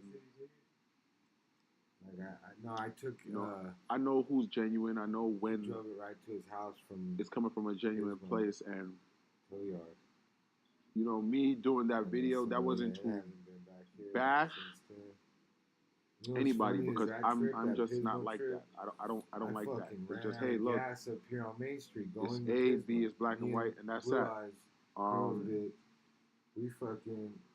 We did a bunch of blow here, and then like we drove. I'm a real man. We're going to Main Street. We're gonna go pick up some more coke. I don't want to and go to the coast, bro. I run out of gas on Main Street. I don't want to put I'm coked out.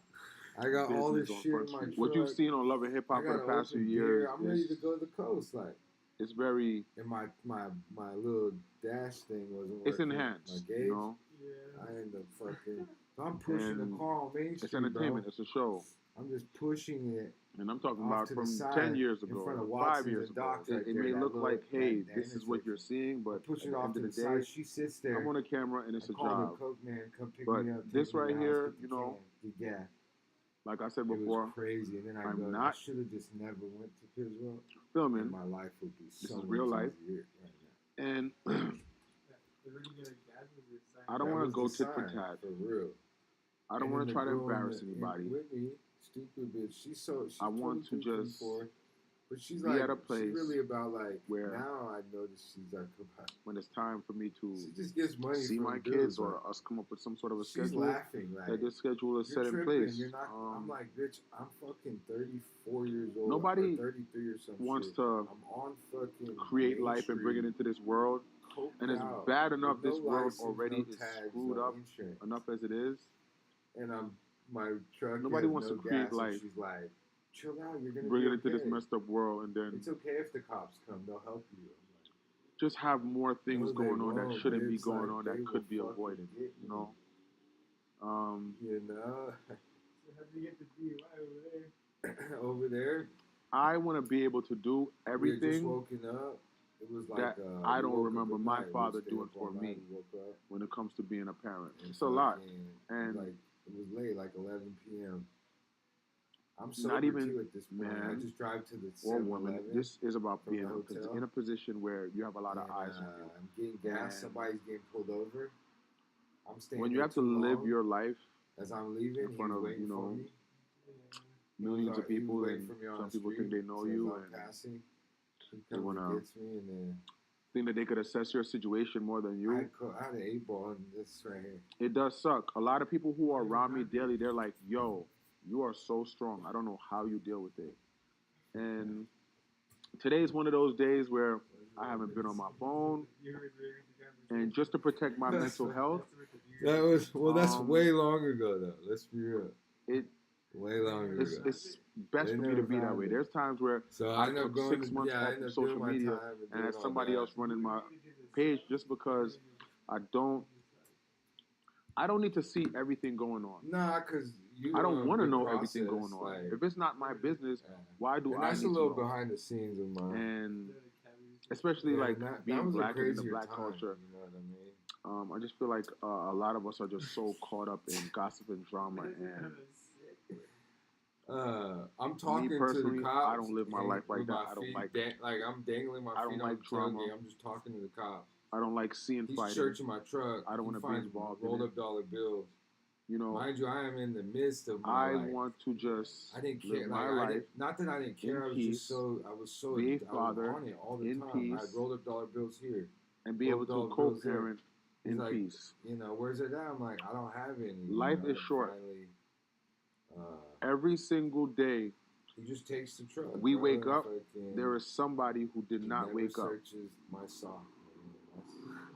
All right.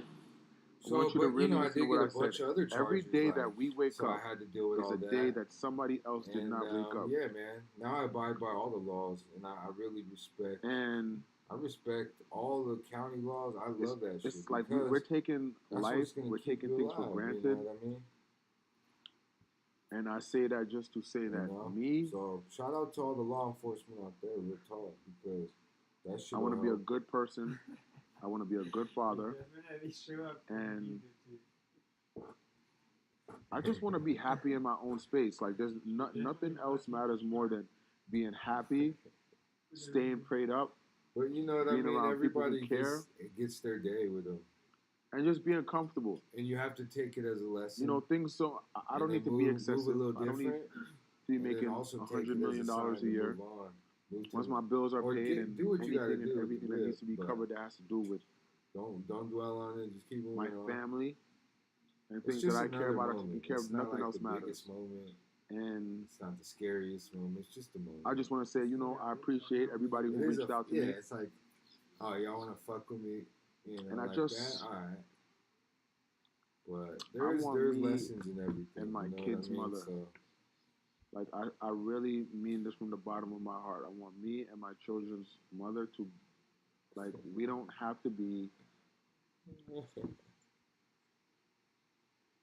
Well, it doesn't have to be anything.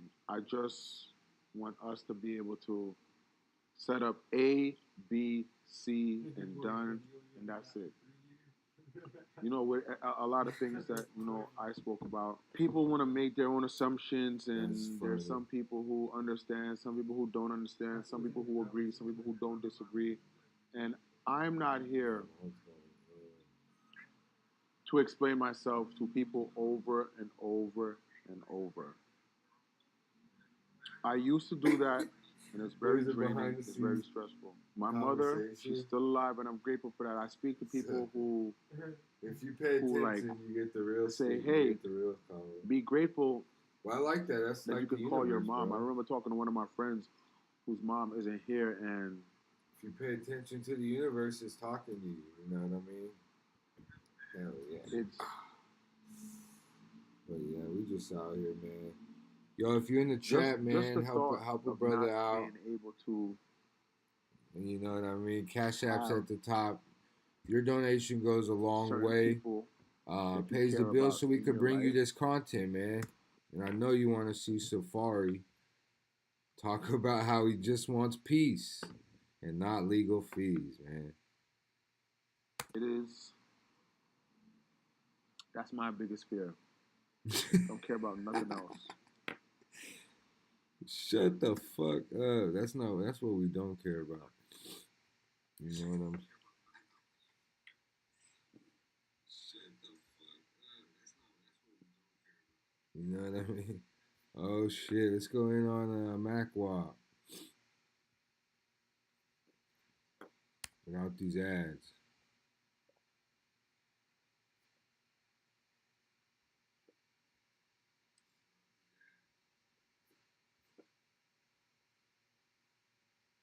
Actually, no, because they'll fucking ban us. Let's just do this.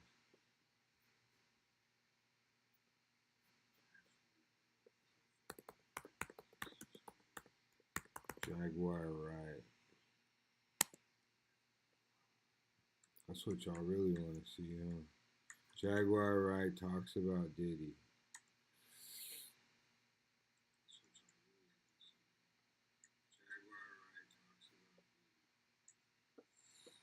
Might have bitten off a little more than she can chew because she's just gotten on Beyonce's bad side. And she's now claiming that Beyonce has allegedly put out a hit on her and is allegedly trying to unalive her.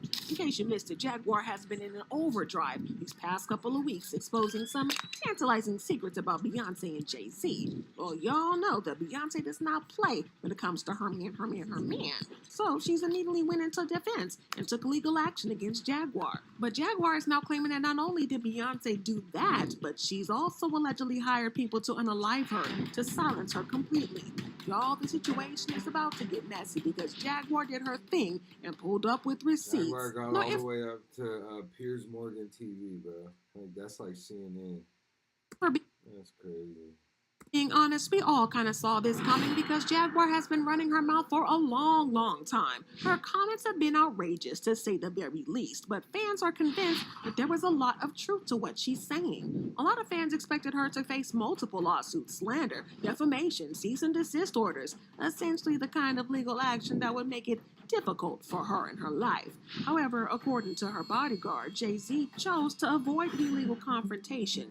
This happened a couple of months ago before her current situation with Jay-Z's wife, Beyonce. But we'll get into that Beyonce drama in a little bit. Look how Beyonce's white now. Whoa.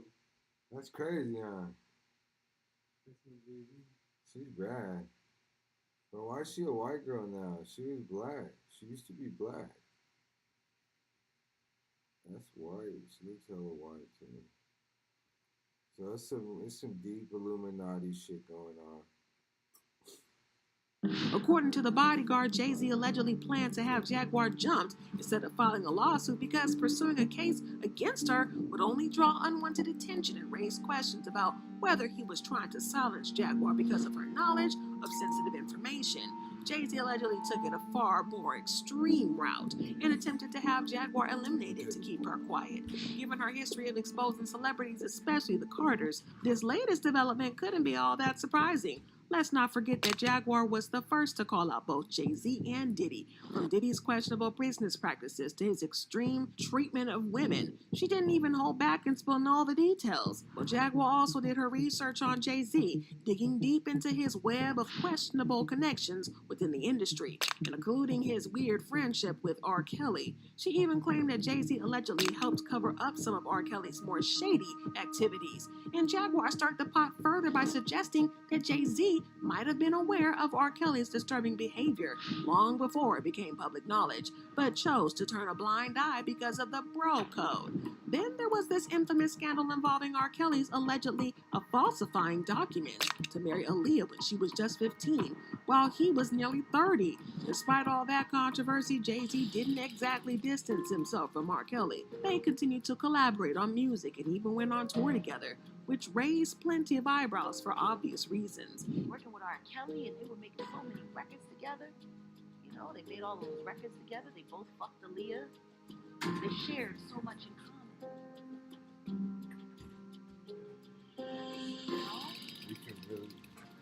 And then there was a falling out. And that's like it never happened. Whoever talks about best of the both worlds? Best of both worlds. Nobody talks about that. Nobody talks about this shit. And that was the moment Jaguar spilled all the tea on Jay-Z. According to her, if we thought Diddy was controversial, Jay-Z was supposedly 10 times worse. Sean Carter is worse. He's smarter. He's patient. He's not sloppy. This pussy been lining up people he calls friends and stepping to the side while they get hit by the guillotine for 30 fucking years.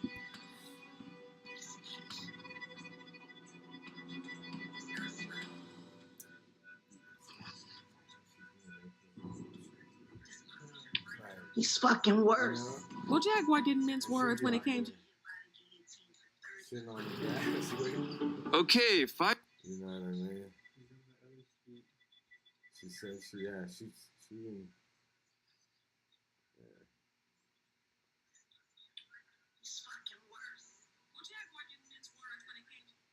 Either. At one point, she claimed that Jay-Z allegedly betrayed his partner Dame Dash by selling Rockefeller Records behind his back. But here's where it gets even more interesting. According to Jaguar, Aaliyah had feelings for Dame and chose to date him instead of Jay-Z, who was already also romantically interested in her. Well, Jay-Z was reportedly so jealous over this that in an act They said that Jay-Z took Aaliyah out. of rage, he blindsided Damon by selling the label, supposedly to punish him for winning Aaliyah's heart. I think everybody that knows Sean Carter knows that he would slump anyone in any relationship for $1. Look at how he did Dame. Like, I don't give a fuck if you wanted to get away from your homie, if you wanted to get away from your partner, but to do it the way he did it, it's malicious. But maybe that was because he was fucking the girl that didn't want you. Oh. In another bombshell interview, Jaguar dropped some serious claims hinting that Jay-Z allegedly brought Rihanna over from Barbados to the U.S. Yeah, look at And Rihanna's head, though. Why does she look like that? She ain't got that really for her. I know, I'm just teasing. She's so beautiful.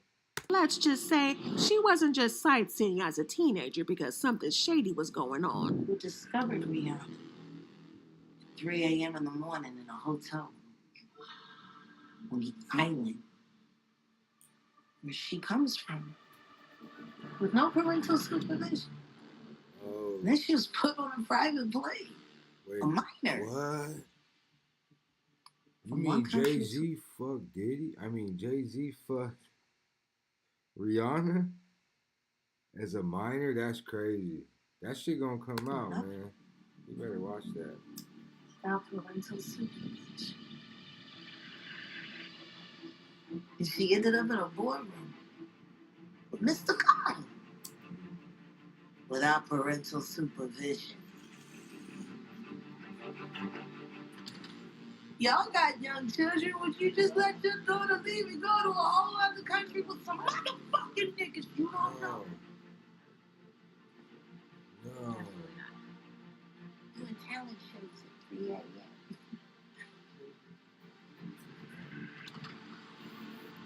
you're saying that the rumors are true, there are rumors circulating that Rihanna was actually trafficked here. You're saying that that is sound. The daddy showed up 24 hours later to pick up a $500,000 check for his daughter's ass. Yeah. Maybe we should look more into that album, Auntie. That album cover was disturbing. A child bride with a crown over her head and blood smeared on her face. I don't know. How don't people see SOSs anymore? I can't confirm all those details either, but those allegations definitely raise some eyebrows. It adds an intriguing layer to the story of Rihanna's early days with Jay-Z, which has always been a bit of a mystery.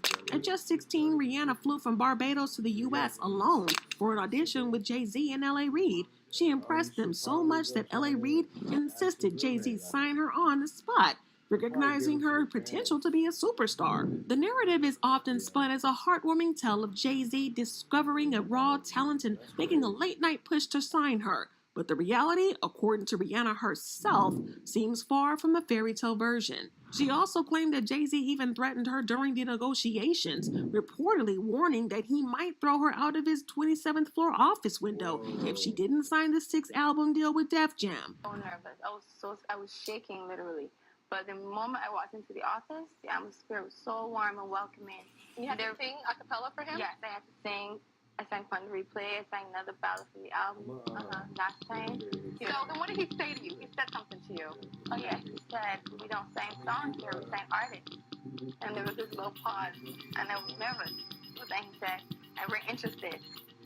And there was this sudden feel of relief. But then he said something about a window and a door. Oh, then he said, you said it whole I did a lot of homework on you this lady. He said, there are 2 ways to leave here. Either through the door with the deal sign or through this window, and we're on the 29th floor. So you was like, where's the pen? Where's the paper? I'm signing. Yeah. And I'm sure working with Jay-Z, you've met Beyonce. That's right. Well, Rihanna tried to brush it off with a very nervous laugh, but it was clear the situation wasn't easy. Imagine being just 16, far from home in Barbados, and having to trust every decision Jay-Z made. She reluctantly agreed to that 6th album deal with Def Jam, locking herself into a long-term commitment. The kicker, Jay-Z had her sign this contract on the spot, without a lawyer looking over the fine print. Everybody knows you need legal protection when signing something that big. It's no wonder Rihanna was desperate to break free from that deal. She released 8 albums back-to-back and then disappeared from the music scene for nearly a decade. And who could blame her? It was the kind of shady setup anyone would want to escape. While she did return from the Black Panther soundtrack, that hardly counts as a full comeback. Jaguar also started the plot further by claiming that Jay-Z allegedly paid $500,000 to Rihanna's father, adding even more complexity to the situation. She even suggested that Jay-Z may have pressured Rihanna into a relationship while she was signed to him. At the time, Rihanna's publicist claimed that he started the rumors, saying, "The PR stunt that I did was out of desperation to help break on the replay." He wrote, "It was reckless and I didn't think it was going to work. It was just throwing spaghetti at the wall to see what would stick. I didn't think it would be this big story, but now knowing that people are profiting from speculations and opinions about her really turns my stomach. I'm ashamed that I'm even talking about this. I just want to put this rumor to rest once and for all." But according to Jaguar Wright, the alleged affair really happened, and she claimed that Jay-Z even allegedly gave Rihanna the herb. Like, people don't understand what happened that night. So when I was getting and that's because Jay-Z worked so fucking hard to change the narrative of that night. Now, Rihanna was only 14, 15 when he started fucking with her and signed to the Def Jam. It's clear to say that the herpes that she had came from the person she had been most sexually involved with, and that was Sean Carter. And hold on to your butts because the drama keeps unfolding. Jaguar went on to put herself in the middle of it all, claiming that she was one of Jay-Z's victims too. For those who don't know, Jaguar used to sing backup for Jay-Z, and according to her, things got physical. She alleged that Jay-Z put hands on her, leaving her bruised. But that's not even the most shocking part. She went as far as to show off scars she says came from the encounter Well, Jay-Z allegedly attacked her with a box cutter. That happens to Jaguar. And I know that for a fact. I've got the scars to prove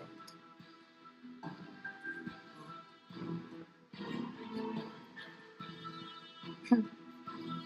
So, there's been so many people on the internet trying to figure out where you are. They're watching you. They're doing all types of stuff trying to figure you out. You want to know what a box cutter feels like going into your skin and ripping you?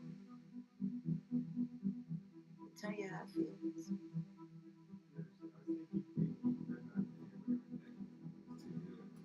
Y'all ain't seen shit yet. That can't see shit, that's nothing.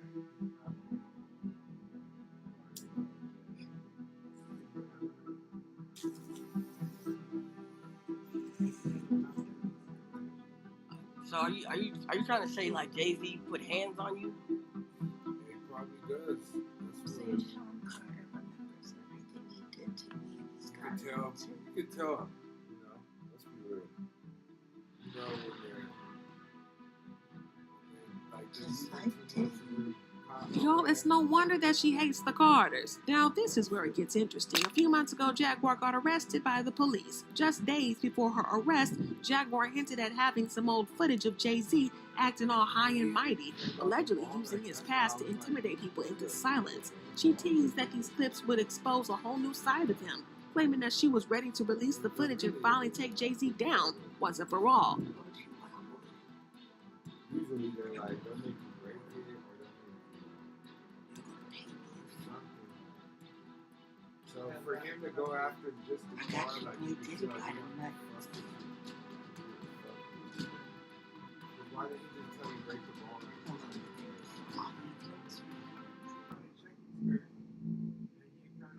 Just days after all that chaos, Jaguar found herself in some serious legal trouble. Hit with a hefty theft charge, accused of stealing property valued between $30,000 and $150,000. But Jaguar wasn't going down without a fight. Because I watch a bunch of these on here, We react to a lot of these on hip-hop parties where the cop is just... someone says something smart to them and they throw him to the ground. Mm-hmm. You can't just throw this man to the ground because you should expect this dumb guy to say something to you like smart ass.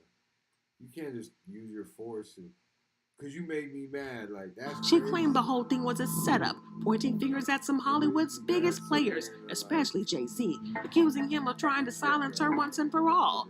Then the next thing we knew, her bodyguard dropped some even more alarming claims, suggesting this might not just be about legal trouble. Allegedly, there was a darker plot in play, an effort to take her out permanently. My name is Angelo, and I am Jaguar Wright's manager, friend, charge of security.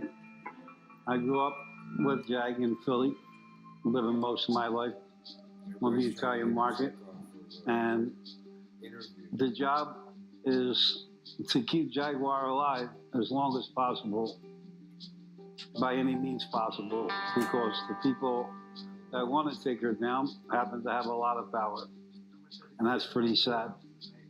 So, in other words, you're Jaguar Wright's muscle, if need be. And I'm Jaguar Wright's everything, if she needed to be. He also had some interesting things to say about Jaguar's ops. Today, with all the Diddy rumors, with Puff Daddy and... Well, you know that 99 people can't be wrong and Diddy's right, so you know it's him. And you guys can't be naive to the fact that this stuff happened. That's why I say you're not going to see anybody refute anything I say. You're also not going to see anybody refute anything that Jaguar says. The thing that scares people is that they know that we're telling the truth. Why hasn't anybody spoken out to say that Jaguar is wrong or what she said was a lie? Because they can't. He then claimed that some celebs allegedly tried to bribe Jaguar to keep her mouth shut and stop spilling tea on them, but she refused. She's not taking any money from Jay-Z. She's not taking any Diddy's money. Matter of fact, she don't even have to speak out against them too. There's 20 people online today talking about it. Kanye West, 50 Cent, the driver in our Uber today. Now, given how she's narrowly managed to escape that, you'd think that she would be more careful about speaking on the Carters, right? But if you thought that, you clearly do not know Jaguar at all, because she is as fearless and bold as they come. She recently shifted her focus from Jay-Z to Beyonce, claiming that Beyonce is just as bad as her husband. In her latest interview with Piers Morgan, Jaguar made a bold and controversial claim, alleging that Jay-Z was a mastermind behind the entire Me Too movement. According to her, the reason behind this wasn't noble at all. She suggests that Jay-Z supposedly needed to take down R. Kelly to cover up his own involvement in R. Kelly's criminal activities. Jaguar went on to claim that Jay-Z bankrolled the movement as a way to distance himself and erase any evidence of their past dealings. Well, because the Me Too movement was a ruse. It was a setup. It was a scam. I'm saying that now, publicly. Dream Hampton spearheaded the Surviving R. Kelly campaign, which fueled the Me Too campaign. And that was all funded by Sean Carter to make sure that Robert Kelly went to jail. Get his lick back. Why is nobody understanding that Dream Hampton was being...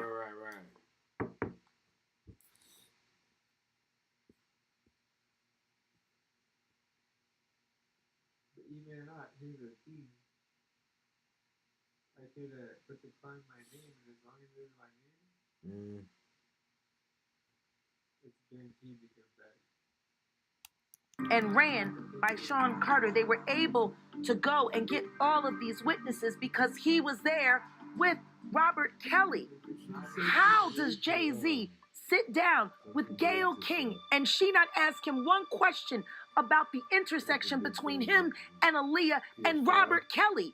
This is insane that people keep refusing to see what's right there. If the Me Too movement were real, why aren't they speaking now? They've also been very quiet in this time of the Diddler's downfall. But that's not all, because she also had something to say about Aaliyah's death, claiming that she was allegedly unalived by Beyonce. I have 3 victims right now who are willing to give testimony about not only what Mr. Carter has done to them, but his wife as well. Girl, ex-girl. They're a nasty little couple. They do nasty things. What do you think happened with Kim Keeping Ford? people against their will. Putting people on planes while they're unconscious, just like Aaliyah got on that plane. Unconscious. There's a lot of things that people don't want to talk about. Pierce. Well, Jaguar did not hold back with the claim and firmly stated her piece. As I mentioned, the rumors surrounding Aaliyah's death being linked to foul play have been swirling for years, and fans have connected the dots back to the Carters, suggesting that it all stemmed from Jay-Z's alleged obsession with Aaliyah, which reportedly made Beyonce jealous. But before Jay-Z became infatuated with Aaliyah, she was married to his close friend R. Kelly.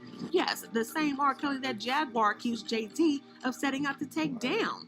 And let's not overlook the shady aspect of his entire situation. R. Kelly essentially coerced Aaliyah into that marriage when she was 15 and he was 27. Her parents had to intervene to get the marriage annulled, but it's still super creepy that Jay-Z knew about it and didn't say a word. He even watched his friend marry her at such a young age, only to turn around and develop his own obsession with her later. It's a tangled web of weirdness and questionable choices and shady circumstances. But to set the stage, Aaliyah was the ultimate e-girl in Hollywood during the early 2000s. She wasn't just a top female star, she was arguably the best hands down. But with all that fame came many admirers, and everybody wanted a chance with her, especially Jay-Z and Dame Dash. The tension between them was already simmering, but it escalated when they both started vying for Aaliyah's attention. That's when things turned messy, culminating in Jay-Z betraying Dame in a shocking move by selling the record label right out from underneath him. Aaliyah was fully aware of her status and made sure no one forgot it. She enjoyed the attention and played the field, hanging out with various guys without fully committing to any of them. Aaliyah was 16 years old, bro. R. Kelly and Dame Dash, which is Jay-Z's people, they was all like, and she's 16. How is the world not tripping on that? And according to sources, it wasn't even about physical relationships for her. She simply loved being in the spotlight and all the perks that came with it. But in the midst of all this, Jay-Z and Dame Dash were both trying to win her over, fully aware that the other was doing the same thing. This created a silent competition between the two, each striving to outdo the other for Aaliyah's affection. The entire scenario was saturated with drama and rivalry. It's a long story. So you and Jay was both getting at Aaliyah, obviously. Everybody was getting at Aaliyah, bro. Right. She was like, you know, she'll go to dinner with a nigga, but she wasn't going to just be smashing. So that was like the big deal, like who could get with Aaliyah. But you know, Jay-Z isn't the one to take losses lightly. He's the one that said, I will not lose. And this whole situation was already precarious. However, everything escalated when Aaliyah ultimately chose to date Dame. The twist, Dame didn't even tell Jay-Z directly, but he found out anyway because it all unfolded at a 4th of July party that they were all attending. Following the Aaliyah situation, Jay-Z began a relationship with Beyonce, but many people thought he still had deep feelings for Aaliyah. The fact that there was already a rivalry between Beyonce and Aaliyah at the time didn't make things any easier. Being entangled in the love triangle only added to the complications. Then when Aaliyah tragically lost her life in an accident, Beyonce ended up with both the man and the status. But anyways, do you recall Jaguar's interview with Piers Morgan, in which she accused Beyonce of possibly being involved in Aaliyah's death? Well, the moment Jaguar made those shocking allegations, Beyonce's legal team sprang into action. They quickly threatened Piers Morgan with the lawsuit, and he crumbled faster than a house of cards. He promptly issued a public apology and then made a point to distance himself from Jaguar, as if he had never heard of her before. Well, JAGUAR WRIGHT unexpectedly made several serious allegations about Jay-Z and Beyonce during that interview. As I said in the moment, they were not present to respond or defend themselves. But now they have. Their lawyers contacted us to say that those claims were totally false and have no basis in fact, and we've therefore complied with a legal request to cut them from the original interview. Editing interviews is not something we do lightly at a show called Uncensored.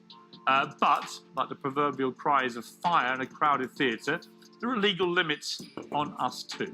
And we apologise to Jay-Z and Beyonce. Well, Jaguar is now out here claiming that she has received credible intel that Beyonce is allegedly out here to get her.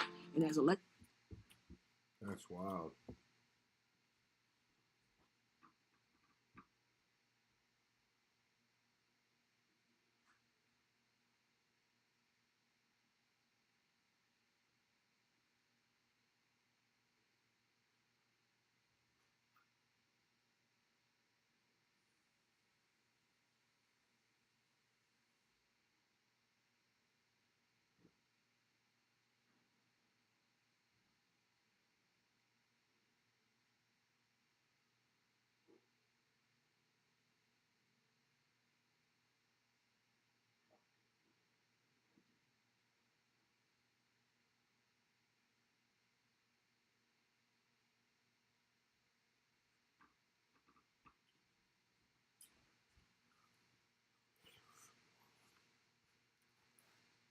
allegedly put a hit out on her. According to her, her life is in danger, a grave danger because of this, and she has asked people to allegedly hold Beyonce responsible if she goes missing. But I want to know what y'all think about this. Do you think that Jaguar is telling the truth about Beyonce coming after her, or do you think that she's making things up for clout? Drop your thoughts and comments below, and then check out this next video. Wow, man. So y'all, let me know how y'all feel about that one. Pretty interesting. If I do say so myself.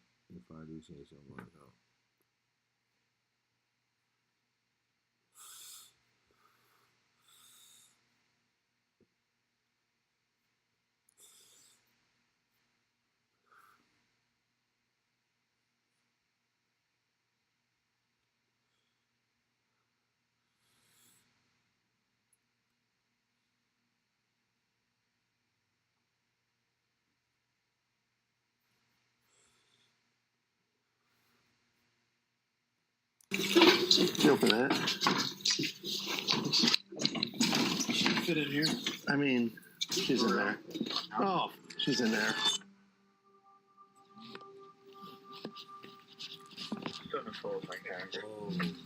Police department. What is going on? What is this? Police department.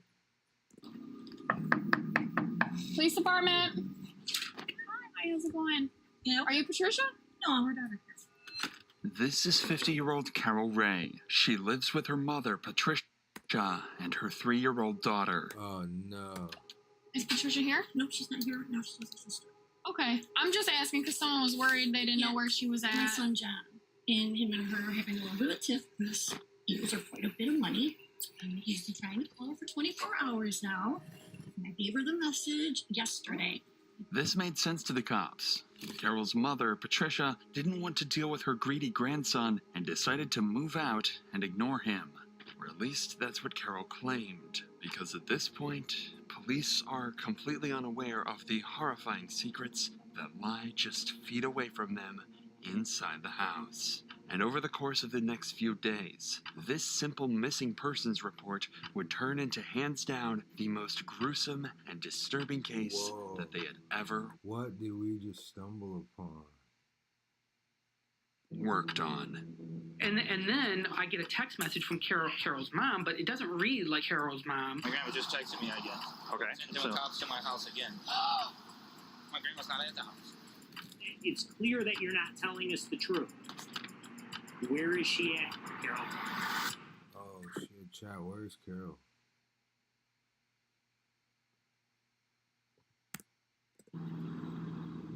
Following the interaction with Carol the previous night, John would call the police again, slowly becoming more concerned that something had happened to Patricia.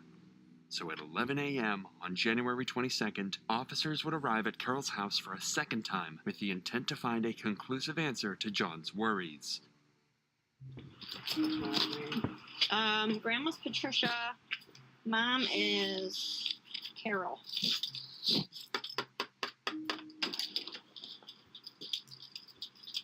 Hi. Are you Carol? Yes.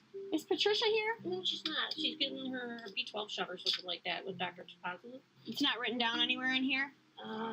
Maybe on, no, she writes down on, with Dr. T on the, old calendar.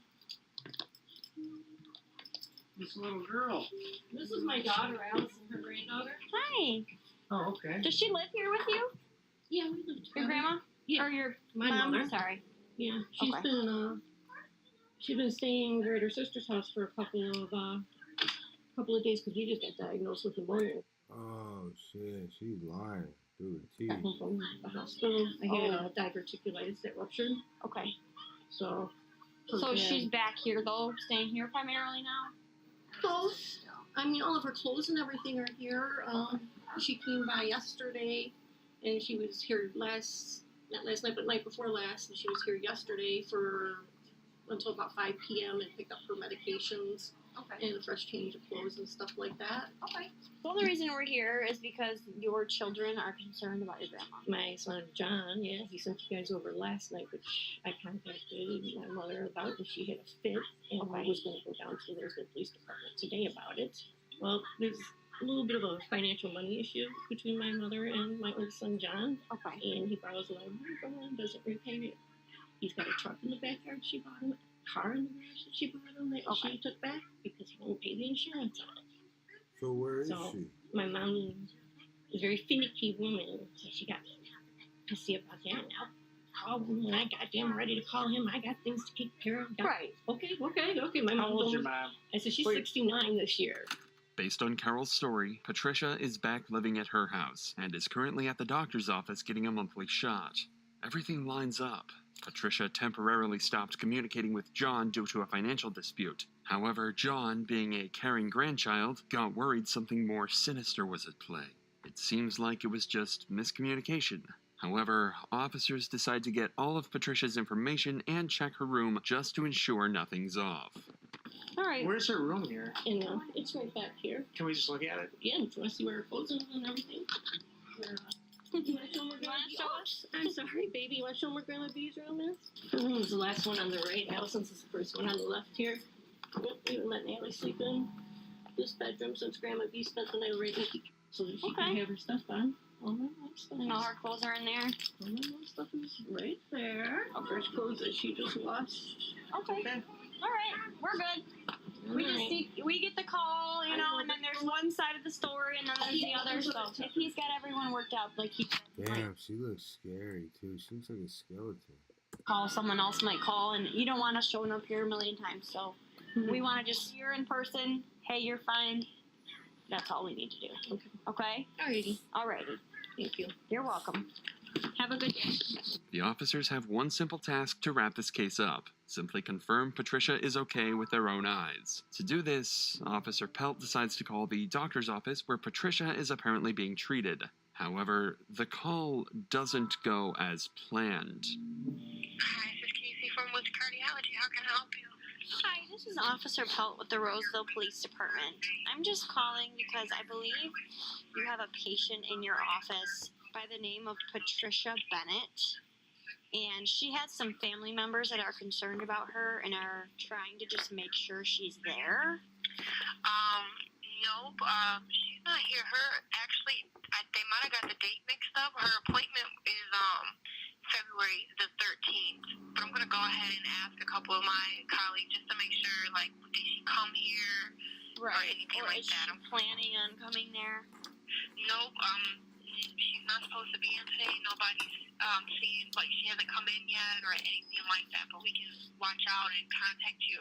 Suddenly, things are starting to misalign. Damn. John insists that he thinks Patricia is missing, and now the only person living with her is lying about her current location. Something is definitely not adding up, so officers decide to speak to John again to further investigate the strange situation. I just don't get why my grandma would make her Facebook post saying she's at home. You guys show up and she's not there. And that was literally that's 2 not minutes ago. suspicious. As soon as you pulled away, she texted my dad that. There may be other circumstances that we're not aware of, or the family's not aware of. I hope I just have a pissed off. So what your expectation is that this woman here who's your mother, is hiding your grandmother from you? Yeah. For what reason? For months. She's trying to take the money from her that you think is entitled to you? No. Okay, I don't know. No. Your grandmother, what? Our grandma raised us. Raised you, okay. Okay. So generally, yes, I'm really concerned. Our mom's been in and out of our where life. she's at. Right, okay. You know, our mom was never in her life. And I just don't want my grandma to be passed away and she's collecting, or hopefully she's just hiding her because she's sick. And my grandma always wants to know. I'd rather have a pissed off grandma than a missing or dead. Well, if she's dead, then, I mean, if she's got a body hiding somewhere or is done away with her, I mean, and then trying to collect Social Security or whatever she receives, I mean, it takes some effort. My grandma has fraudulent has police reports on her. Yeah, police reports on her. When was it then? A couple years ago. A couple years ago? back. Okay. And what happened to those charges? I think my grandma decided to not pursue them. Okay. Fully. They had, like, lock her up because that's her daughter, but... I'm not trying to get her in trouble, but why would you keep lying? But so that's why I'm thinking that nothing's adding up. My grandma just texted me again. Okay. And no cops in my house again. My grandma's not at the house. John's claims are frankly terrifying. Not only does he suspect his mother of stealing from Patricia and using her money... Shit, bro, that lady's nuts. Yo.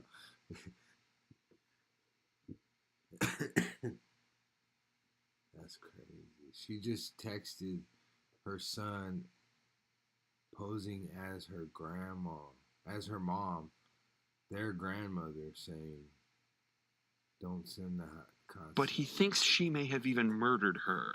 Accusing your own mother of committing such a terrible act is something officers need to take seriously. However, there's no evidence to suggest that Carol had even harmed Patricia, let alone killed her, so these claims feel drastic, unfounded, and premature. Officer Jarabek seems to have felt these claims were over the top as well, so he would lead John to the station to file a missing persons report. Additionally, he wants to learn about John's history with Carol, and why he thinks she may have killed Patricia. Alongside John would be Carol's ex-husband TJ, who claimed to have important information that could help solve the case. I'm just going to record you and I. All right. So when did you physically last see your grandmother eye to eye? Probably after Halloween, beginning of November, before I went to North Carolina. I came back from North Carolina Thanksgiving, so didn't see her. Went there on Christmas, didn't see her. I've been calling her and asking her to call me. I need to hear your voice, or have my mom have you call me. I need to hear your voice, or I'm going to do a welfare check. I threatened that a couple weeks ago. All right. Yesterday I just cracked and finally called it in. And now you haven't had any voice contact with her since Thanksgiving. Somebody texted me off her phone or off her Facebook. I know it's not her just because the words they use. It's not how my grandma talks. When was the last time you saw Carol?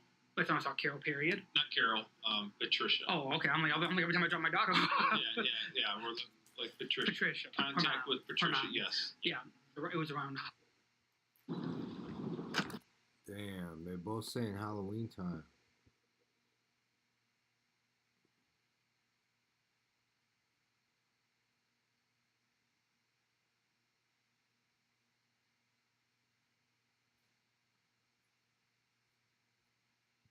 I did receive one text message the other day stating that she was sorry for holding up Carol. Carol and my daughter were supposed to hang out because it was my birthday this weekend. Getting around 6 o'clock, I started texting her. I'm like, what the fuck's going on? You know, it's my birthday. We were supposed to be celebrating it and blah, blah, blah. You, Carol, and Allison are supposed to be celebrating on Sunday, your birthday. Right, and then I get a text message from Carol's mom, but it doesn't read like Carol's mom, but it says, sorry, I'm holding her up, signing over the cars and giving her title to house and insurance stuff so she can get that stuff fined Monday. It gets kind of, when Carol types, a lot of times it comes up kind of misspelled. It's because she has her glasses and stuff like that. The only contact that you've had with her was from a random message, and she said that she was with my aunt. So I did some research on her today and spoke to my aunt. She hasn't spoken to my grandma since 2015. Remember how Carol said that Patricia moved over to live at her sister's house? Is Patricia here? No, she's not here. No, she's not sister. John visited that house, and Patricia's sister claimed that she hasn't seen Patricia in over 5 years. And she was messaging me today while we were there with the cops, saying that she was home, and messaged my dad that she was home when we know she wasn't there because the cops were there. My dad screenshotted them all and sent me those messages. Okay, can you email those to me? One thing I do know, and I mean, in this type of situation, I would hope it's more true than it is the other, is I've known Carol since I've been 20. I mean, like, boldface, like, you can show her, like, here's a picture of you, and I have. Here's a picture of you doing this, and da-da. It's not me. I mean, so she's always been a chronic liar, especially when she's off her meds. Because she does take lots of medicine, longer than I think even we were together. I mean, I'm sure you can get her a list of medicines that she was taking, but I guess she lost her therapist, so she has not had medicine for the last couple months. And when that happens, things get kind of wonky with her. Any other conversations? I've been calling the house phone, social media, off of Messenger, calling her that way, texting her, nothing. And then on 12th of January, my mom texted me off her phone saying, Grandma B is sleeping, getting over pneumonia here. I was like, have her call me. I need to hear her voice. She never does this. She always calls me. And there was no response. These interviews help clarify why John would go as far as saying Carol had killed Patricia. She's been lying to them for months. Nobody's been able to see or speak to Patricia, and she happens to have a decent surplus of cash that the family has been pulling from. And remember, on top of all of that, Carol lied to police about Patricia's whereabouts at the doctor's office. The evidence makes it abundantly clear that Carol's not telling the truth and trying to hide something, and it's likely something horrifying. So police try and visit her house a third and final time, but this time, they aren't leaving without answers. Hello. Hi again. Is she here now? No, she's up at the Liver Cancer Institute getting her B12 shot. I'm sorry, I don't mean to be gripey with you, but Where is she at? We're just getting conflicting information as well. The doctor's office that you told us she went to, she's not there. with cardiovascular is where she goes. Dr. Tapazzi is who treats her lymphocytic white blood cell cancer. Not the white blood cell cancer. Okay, 'cause you said she was at Woods Cardiovascular. Because she has a lot of What's your daughter's name? It's Allison. Addison. Allison. Allison. It's just getting conflicting information from. That's a nice balloon. Can I see it? Thank you. I can't keep all of it. Woods Cardiovascular is where she's been treated. Yeah? So Is where she's been treated for a long time with Dr. And how did she get there? Tapazzi. And how did she get there? Her sister drives her, or I drive her. You didn't drive her today, so today. And sometimes her neighbor across the street. How did she get there today, though? I believe her How old are you? sister. Her sister. Yes. The sister that lives in Warren? Yes. Okay. But you don't have your sister's number. I don't talk with my aunt or my. Well, last night Everybody's okay. She stayed over. How can she still keep lying? There. when the officer came here, she did not speak directly to her. No, she spoke to me. Okay. Because she was at my aunt. She was here right before last. Is that your phone? She was here. Yes, that's the one I just gave you. Listen, we just want to know where this lady I is. understand, but you guys are upsetting my daughter and you're upsetting me. She doesn't look upset. It's fine. Because you don't hear. You guys are upsetting my daughter and you're upsetting. Bro, you're not gonna get away with killing your mom. You crying like a little baby is not gonna do it. These people are. She doesn't look upset. It's fine. Because you don't hear what she says when she leaves. I just went through a really bad domestic violence divorce situation and CPS up my butt for the past 2 We're not years. here, but that's not what we're here for. We're here to find out if your mom's okay. We got a bunch of people who are concerned about her, and no one seems to know where she my is. son's father, my son, and his brother, which he's got his brother on high alert now, which his brother's wife was just here yesterday morning while my mom was laying on the couch to pick up $200 to do her tabs for the car, for my Right. son's car. Right. Okay. Yeah. I mean, I can show you a picture of my daughter and my mom She's sitting on sending the couch. messages telling everyone she's here. She's currently here. No, she's coming back here because she just called. She just called. Why don't you call her right now? While we're here. Boom. And she's on her way, then shortly we'll be able to resolve this. Can you turn this back on for her? Yeah. You can see That's that fine. I'm actually. Oh. You want to put on speakerphone? She's done. Will she answer you? I don't know. She went up there to get her B12 shot. Notice the drastic change in Carol's demeanor when she was directly asked to call Patricia. She's no longer deflecting, but rather soft-spoken and deliberate with her choice of words. Pay attention to Carol's body language as she's asked more of these direct questions. I know she's supposed to be calling John because John's the one that started this like 3-4 nights ago, threatening to call if she didn't talk to him. Yeah, if she didn't talk to him by noon the next day. I had her call before she went to Sam's Club. It was like Is it possible then that 11:45, 11:50. Is it possible then that she could just speak to John Yeah. directly? Yeah. Well, then why hasn't she? Like face to face, so that they're at ease.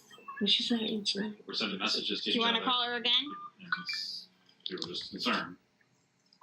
I'm sorry. She was talking, you were talking, the phone was ringing. What did you say? Why can't your mother directly speak to John? Not through a message, not through text. She can't. FaceTime. I don't have nothing to do with her and John, though. Well, that's why we're here. I'm getting stuck in the middle of it. Yes, and so are we. So are we. We have to figure. We have trying to to get see her. You want to just try to call her again? What's the doctor's office she's at? Which car are you? No, the Weber Cancer Center is behind Macomb Hospital. Coincidentally, Officer Peltz would call this doctor's office, and yet again, Patricia was nowhere to be found. Officer Pelt knew something was off and decided to call in Detective Jarabeks to question Carol officially and confront her about her growing list of lies. Grandson doesn't live here. Okay. If this does go downhill and she starts making any admissions, let's stop, get her to the station. We'll do a search warrant, whatever we have to do for the house. But if she starts, Do you want to do a consent search first, so we can gather it at the house first? We should consent. yeah, let's see. Well, let's start out with that. She's already let me go through the house. Did you go through the garage? I have not been The through the cars, garage. check the cars. No, I just went through the house. It was South Kennedy, so she's at her breaking. Okay. This is Detective Garabix. Excuse me.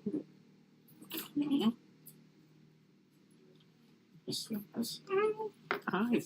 So we're gonna, I mean, if you don't mind, we'll get consent from you to search the house to see if there's anything that would lead us to think of who she may have went with to help you out, figure out where she went. Mm-hmm. She didn't tell you otherwise, right? You're under the impression she was supposed to be with her sister. Yes. That's what she told you. Who lives in the house? I do, my mom and this little girl. Has she done this in the past? It's Crazy how somebody can just lie through their teeth, man.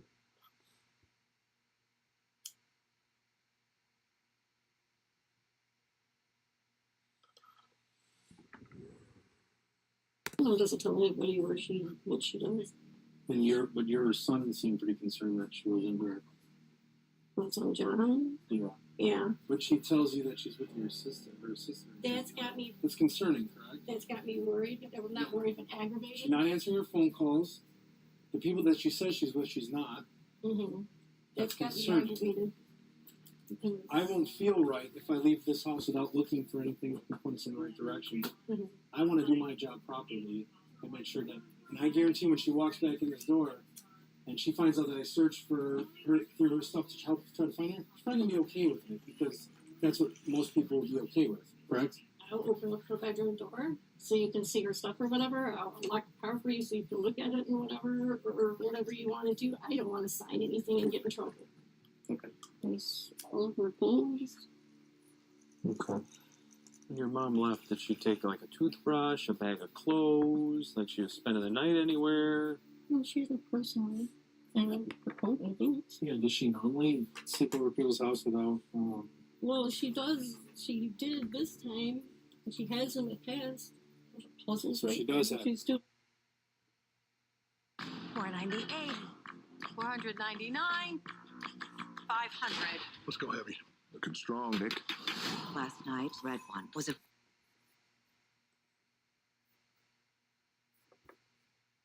Oh yeah, she's been malicious for a while. She takes me. What I'm saying is that that's also when we're looking at somebody being missing, it's concerning because anything can happen. She's had COPD. She's had a stroke already. We understand she's out there. You don't seem very concerned. I'm more concerned for your mom than you are. Like, I am concerned. I've talked to her and seen her in the past 24, 48 hours. And but now I'm frazzled because she's lied to me about talking to my, and I don't know why she would do that. So I mean, we're concerned because your mom left, but she didn't even pack a bag to go. You know. For an overnight, she normally won't. Even when she came out to my trailer that I was remodeling up on Hall Road. So for like an overnight, you don't pack like just a toothbrush, a change of clothes, underwear. Any teeth? Obviously, something's going on here. We're fairly certain something's going on. We need to start fresh, and we need to tell you. We need you to tell us exactly what happened. Your story's not adding up. Your story doesn't add up. Go through it very quickly. You're extremely nervous. Well, yeah, I had the police here last night and today. Yeah. Carol, obviously, something probably happened to your mother, right? You know something that you're not telling us. That's apparent to us. We're trained investigators. We know when something's not right and something isn't right. You have many people outside of you that are concerned about your mother's whereabouts. Where is she at, Carol? I don't know, because she honestly said is what she told me when she left here. The detectives haven't cracked Carol yet, but they're extremely close. If they can get verbal consent to search the property, they may be able to find clues to further solve the case or get Carol to reveal more information. Now listen to me. You're lying a lot, okay? I'm now at a point where I don't believe anything you're saying, okay? Well, I've now confirmed another part of your story that's wrong. So you need to come clean now. Let me know where your mother's at. If she's in this house or in your garage, that she passed away from natural causes or whatever it is, and you didn't want to do anything because maybe you needed some extra money for Social Security or whatever. Oh. He called it right on the bud right there. That's crazy. He said he's a trained investigator. Oh. If she's in this house or in your garage, that she passed away from... In your house or in your garage, that she passed away from natural causes or whatever it is, and you didn't want to do anything because maybe you... Damn, you see the breath she took as he's calling her out. You murdered your fucking mom, bro. What's wrong with you, cuz? Needed some extra money for Social Security or whatever it is, we can get through it. But right now, what you're doing is you're hiding somebody who's possibly dead. Okay? Absolutely not. Carol, she hasn't been in this house in 2 months, 3 Yes, months. she has. She's got dirty clothes in the laundry room. She's got clean clothes hanging right there. What does that have to do with anything? That's neither here nor there. I mean, What's going on? What's going on in your life her hair that brush we have is to in the become? bathroom. Yeah, that's odd because she left for the night. Look at her little fucking colonizer smirk. Wouldn't she want to brush her hair in the morning? Carol was caught lying through her teeth multiple times. However, despite all of that, detectives couldn't get the consent to search her property. This leaves them in a tough situation. It's clear Carol is lying and hiding Patricia's whereabouts, but with no solid evidence, they can't be certain of Carol's involvement in the disappearance. But luckily, the police had a trick in mind, involving Carol's current boyfriend, Ricky. Since Ricky has been living in the house with Carol, he has the authority to give consent to areas of mutual access. In this situation, that allows officers to search the majority of the property despite Carol's objection to the search. As long as Ricky doesn't have any involvement in Patricia's disappearance, he would have no reason to object to a search of the property. Hey, how you doing, sir? Help yourself. Not too bad. Are you Ricky? Yeah. Okay. Gonna step back here. Some of these detectives want to talk with you. Detectives? Yeah. What's going on? Oh, they'll talk with you. When was the last time you saw Patricia? Like, physically saw her in person? Physically saw her. It's probably been about a month. Would you mind coming to the station with us? So we can just sit there and talk? It's just about. Well, we want to find Patricia, but we're getting... She's not over at Citrus House? No. How long... Cheated on me. She's lied on me. Who's lied on you? Like Carol. Carol? She's cheated on me, yeah. Because she's the one that told me that she was at her sister's house.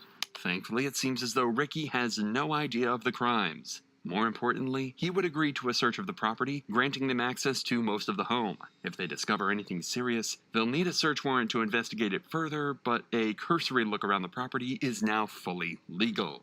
They begin by searching her backyard and cars. Damn, Cuz said the right answer. Because if he did have something to do with it.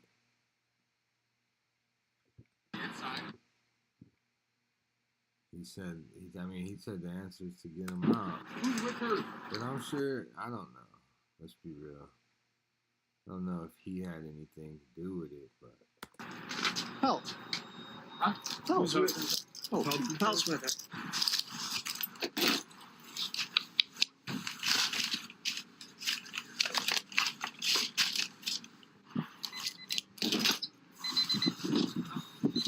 Huh? Supposed to be my...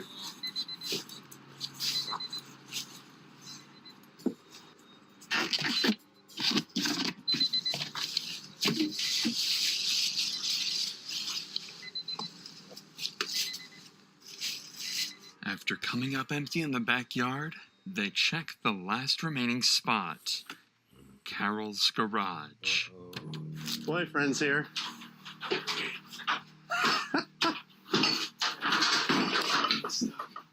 Just want to look up here real quick.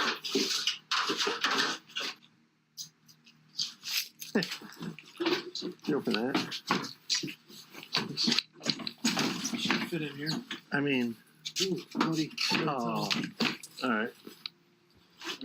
Bloody towels. There's in here. She's in there. She's in the house. Oh, she's in there. Oh, wow. Let's see. Well, hold on. I don't know. Hang on. Well, hold on. I don't know. I'm not just... Nah. I don't know. He's looking. He's looking at it. Nothing. I think I opened up that grave bin and it's full of bloody towels. It stinks like a dead body. Are you kidding me? Swear to God.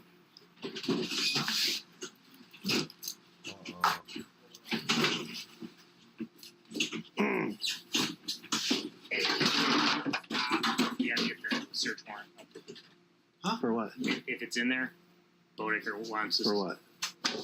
If there's We're searching for the body. Yes, if there's a one. bloody pillow in here. Ready? Yeah, there's a body. Yep. Where? You see the legs in the far corner. Okay. Goes back. Sure. I'll go get this thing up there. Somebody said he was back here. He needs to. Everybody needs. That's a boyfriend. He just showed up. We've been looking for him. What? Hi, Lieutenant. They put mom in I just opened up a big plastic storage bin and smelled really bad. It was full of blood and towels, and you can see a body in there. So that's kind of where we're at. All right. We hook her, bring her in. What about Everybody was saying, people, the brothers, we need to find out what they were telling officers, because they were saying he was like in the back there yesterday. It was coming and going. Somebody might have seen. There Yeah. is still moisture on the top of that. I open it, and there's still moisture on the top, so that's not been in there long. And they were somebody we got to talk to over there. They said, hey, you know, the door was open yesterday, and he was coming and going, and then all of a sudden his car was gone. This dude? Whose boyfriend is it? This is the girl with Carol's. The daughter. I say we bring him in. Yeah. Not only had they found Patricia's deceased body in the storage bin, but the body still wasn't dry, meaning the murder couldn't have been more than 2 months ago as John originally suspected. This terrifying scene couldn't have made the truth more clear. Carol Ray had killed her mother and had been covering it up for weeks. However, she may not have been the only one involved in this. Ricky had been staying at the house for months now, and the cops believe he had to have known about the murder if he'd been living beside it the entire time. With this in mind, police placed Carol under arrest immediately. That's crazy, man. Oh, Patricia, man. She went down in the evil way, man. That shit is crazy.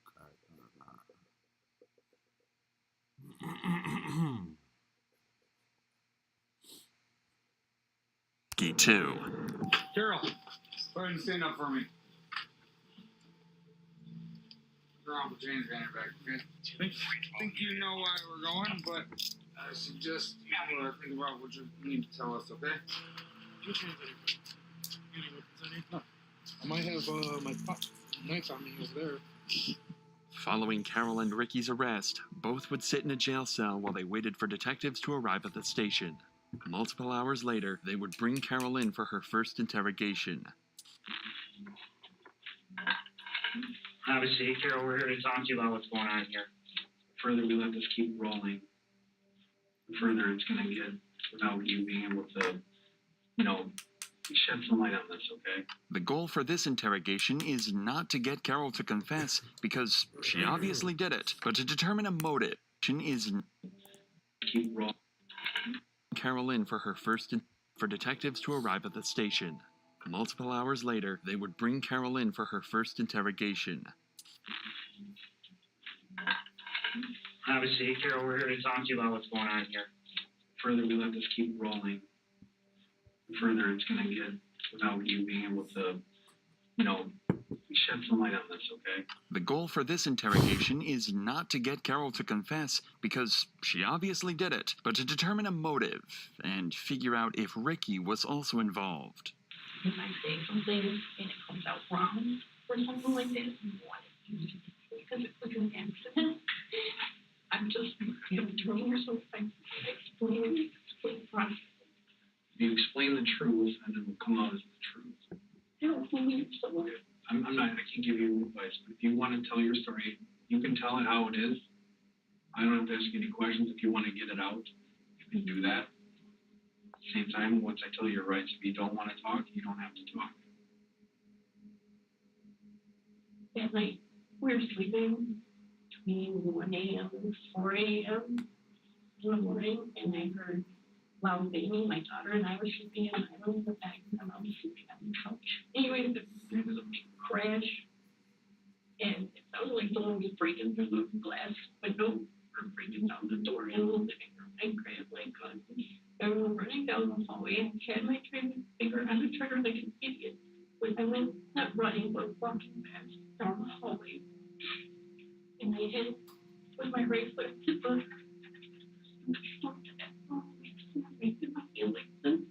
and it went off. Doing it when I shook her shoulder, and then I heard gurgling.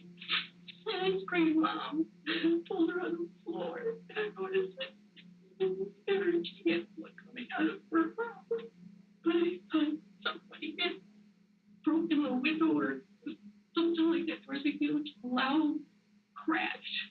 If a suspect is highly emotional when recalling an event, they will often have trouble remembering certain details in that moment. You'll often notice the suspect unable to form full sentences and stuttering in their speech. But Carol shows none of this. While crying, she manages to form a detailed timeline of how she killed Patricia. This implies that her story of events may be inaccurate, and the murder wasn't a mistake like she claims. Now that they've heard it, however, the detectives would be able to search for evidence that explicitly countered this story, and that didn't take them long at all. The very next day, they brought Carol back out of her cell and into the interrogation room again. Throughout this interview, see if you can spot the information that the detectives found specifically for this conversation, and watch how they use it to break her story apart. Going off of what you said yesterday, I know that you're walking down the hallway, brother, I heard a noise, and the gun in your hand, the Ruger. You're walking the owls right there, you tripped. The gun, you used your finger on the trigger, and the gun went off, correct? So your mom bleeding, and then, I thought you said, come to me out of her mouth. She ran away. I went on and it freaked me out, and I dropped it, and I just ran out and I pulled it. I don't know much about her. Shoulders, all her name. Her name. It was just like, it was just gurgling sound. It was completely not moving. The cops are clearly trying to come across as understanding and compassionate to Carol, but if their main goal was to make her feel comfortable, they wouldn't have sat her in the corner of the room and positioned themselves between her and the door. They want to eventually make her feel so cornered and pressured that she lets go of the truth. So for now, this nice guy demeanor is a complete act for the detective to build rapport, as he tries to get her to talk as much as possible. So after that happened, obviously we found your mom in the container in the garage. Now, obviously my concern is kind of understand how she got there, but you gotta explain to me, because to me it seems with your back and everything that you can do this by yourself. So can you walk me through? I understand, obviously, panic, everything's in, you're freaking out, and it's your mother you love, right? And so, baby was waking up. Okay, can you kind of walk me through the minutes after all that happened? Let me ask you this, was Ricky there that night? I don't you don't have to get into them if you don't want to. Okay. Remember, an important part of this interrogation was to figure out if Carol's boyfriend Ricky was also involved to any extent. At the moment, Carol is claiming that he wasn't on the scene at all, as they'd recently had a number of arguments. The cops would have a chance to interview him later on, but for now, there's one question regarding him that they just can't seem to get their heads around. So, okay, so Allison was sleeping with you. Ricky wasn't there. Gun was off. Here's the baby waking up.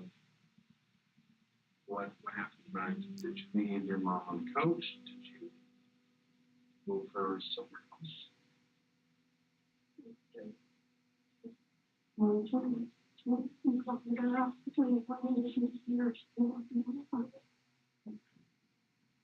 understand that. Very hard to understand. Obviously, you're operating under panic, right? I mean, I can picture myself in a situation, panic, you got your daughter there. Where did you move her from the house to where first? We found her in the garage. She moved anywhere before the garage. Directly in the garage. Okay, so this is where I'm concerned with Ricky. Your mom, and I know this is a hard detail to get through, but picking up your mom, there's no way you're picking up. How did you do that by yourself? Just taking Ricky up there. Did Ricky come over and help? Did you have him help you move? Are you afraid of fellas? Are you afraid of Ricky? You don't have to be afraid, I promise. You're scared, are you? Carol remained completely silent for almost 30 seconds after she was asked this question. The cops are right to assume that she's scared, but it might not be for the reasons they think.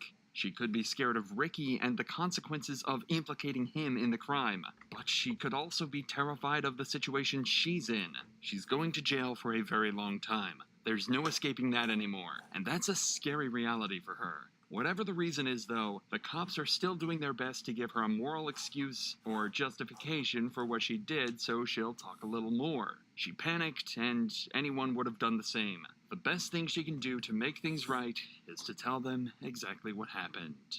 I mean, people panic. People make mistakes. Yeah, I mean, you know what happens most often in flee, when you flee from an accident, it happens all the time when people panic, right? Let's say someone gets in a car accident, they smash into a car and they take off left or right, up dying. They hear them on the news, and then the lies keep going, and they're like, shit, I should have stayed, but I didn't, right? That's a mistake that you made. I should have, but I didn't. I don't want to keep revisiting, but I have to. How did you get the toad out of the cheetah fence, all that stuff in the garage? Is it possible somebody else could have moved it for you? The cops are really focusing on Carol's inability to physically move Patricia to the garage, as, to them, it was a clear sign that somebody else had to be involved. Yeah, but at this sure, point, Ricky was they're not getting there. anywhere. Unfortunately, this isn't conclusive enough evidence to implicate anyone else, and it's not getting Carol to talk. But that's okay, because the detectives have one piece of evidence that they've been saving for this very moment, that could prove without a doubt that everything Carol said so far has been a total lie. The other thing I want to bring up is they obviously did an autopsy on your mom. They found some puncture wounds in her neck, 3 puncture wounds. Not an old scar, but actual fresh puncture wounds in her neck. How did those get there? Nothing at all. Never was anything after the fact. Not saying you were killing her, but you know what I'm saying? I'm saying, I don't know, maybe growls and suffering or anything like that.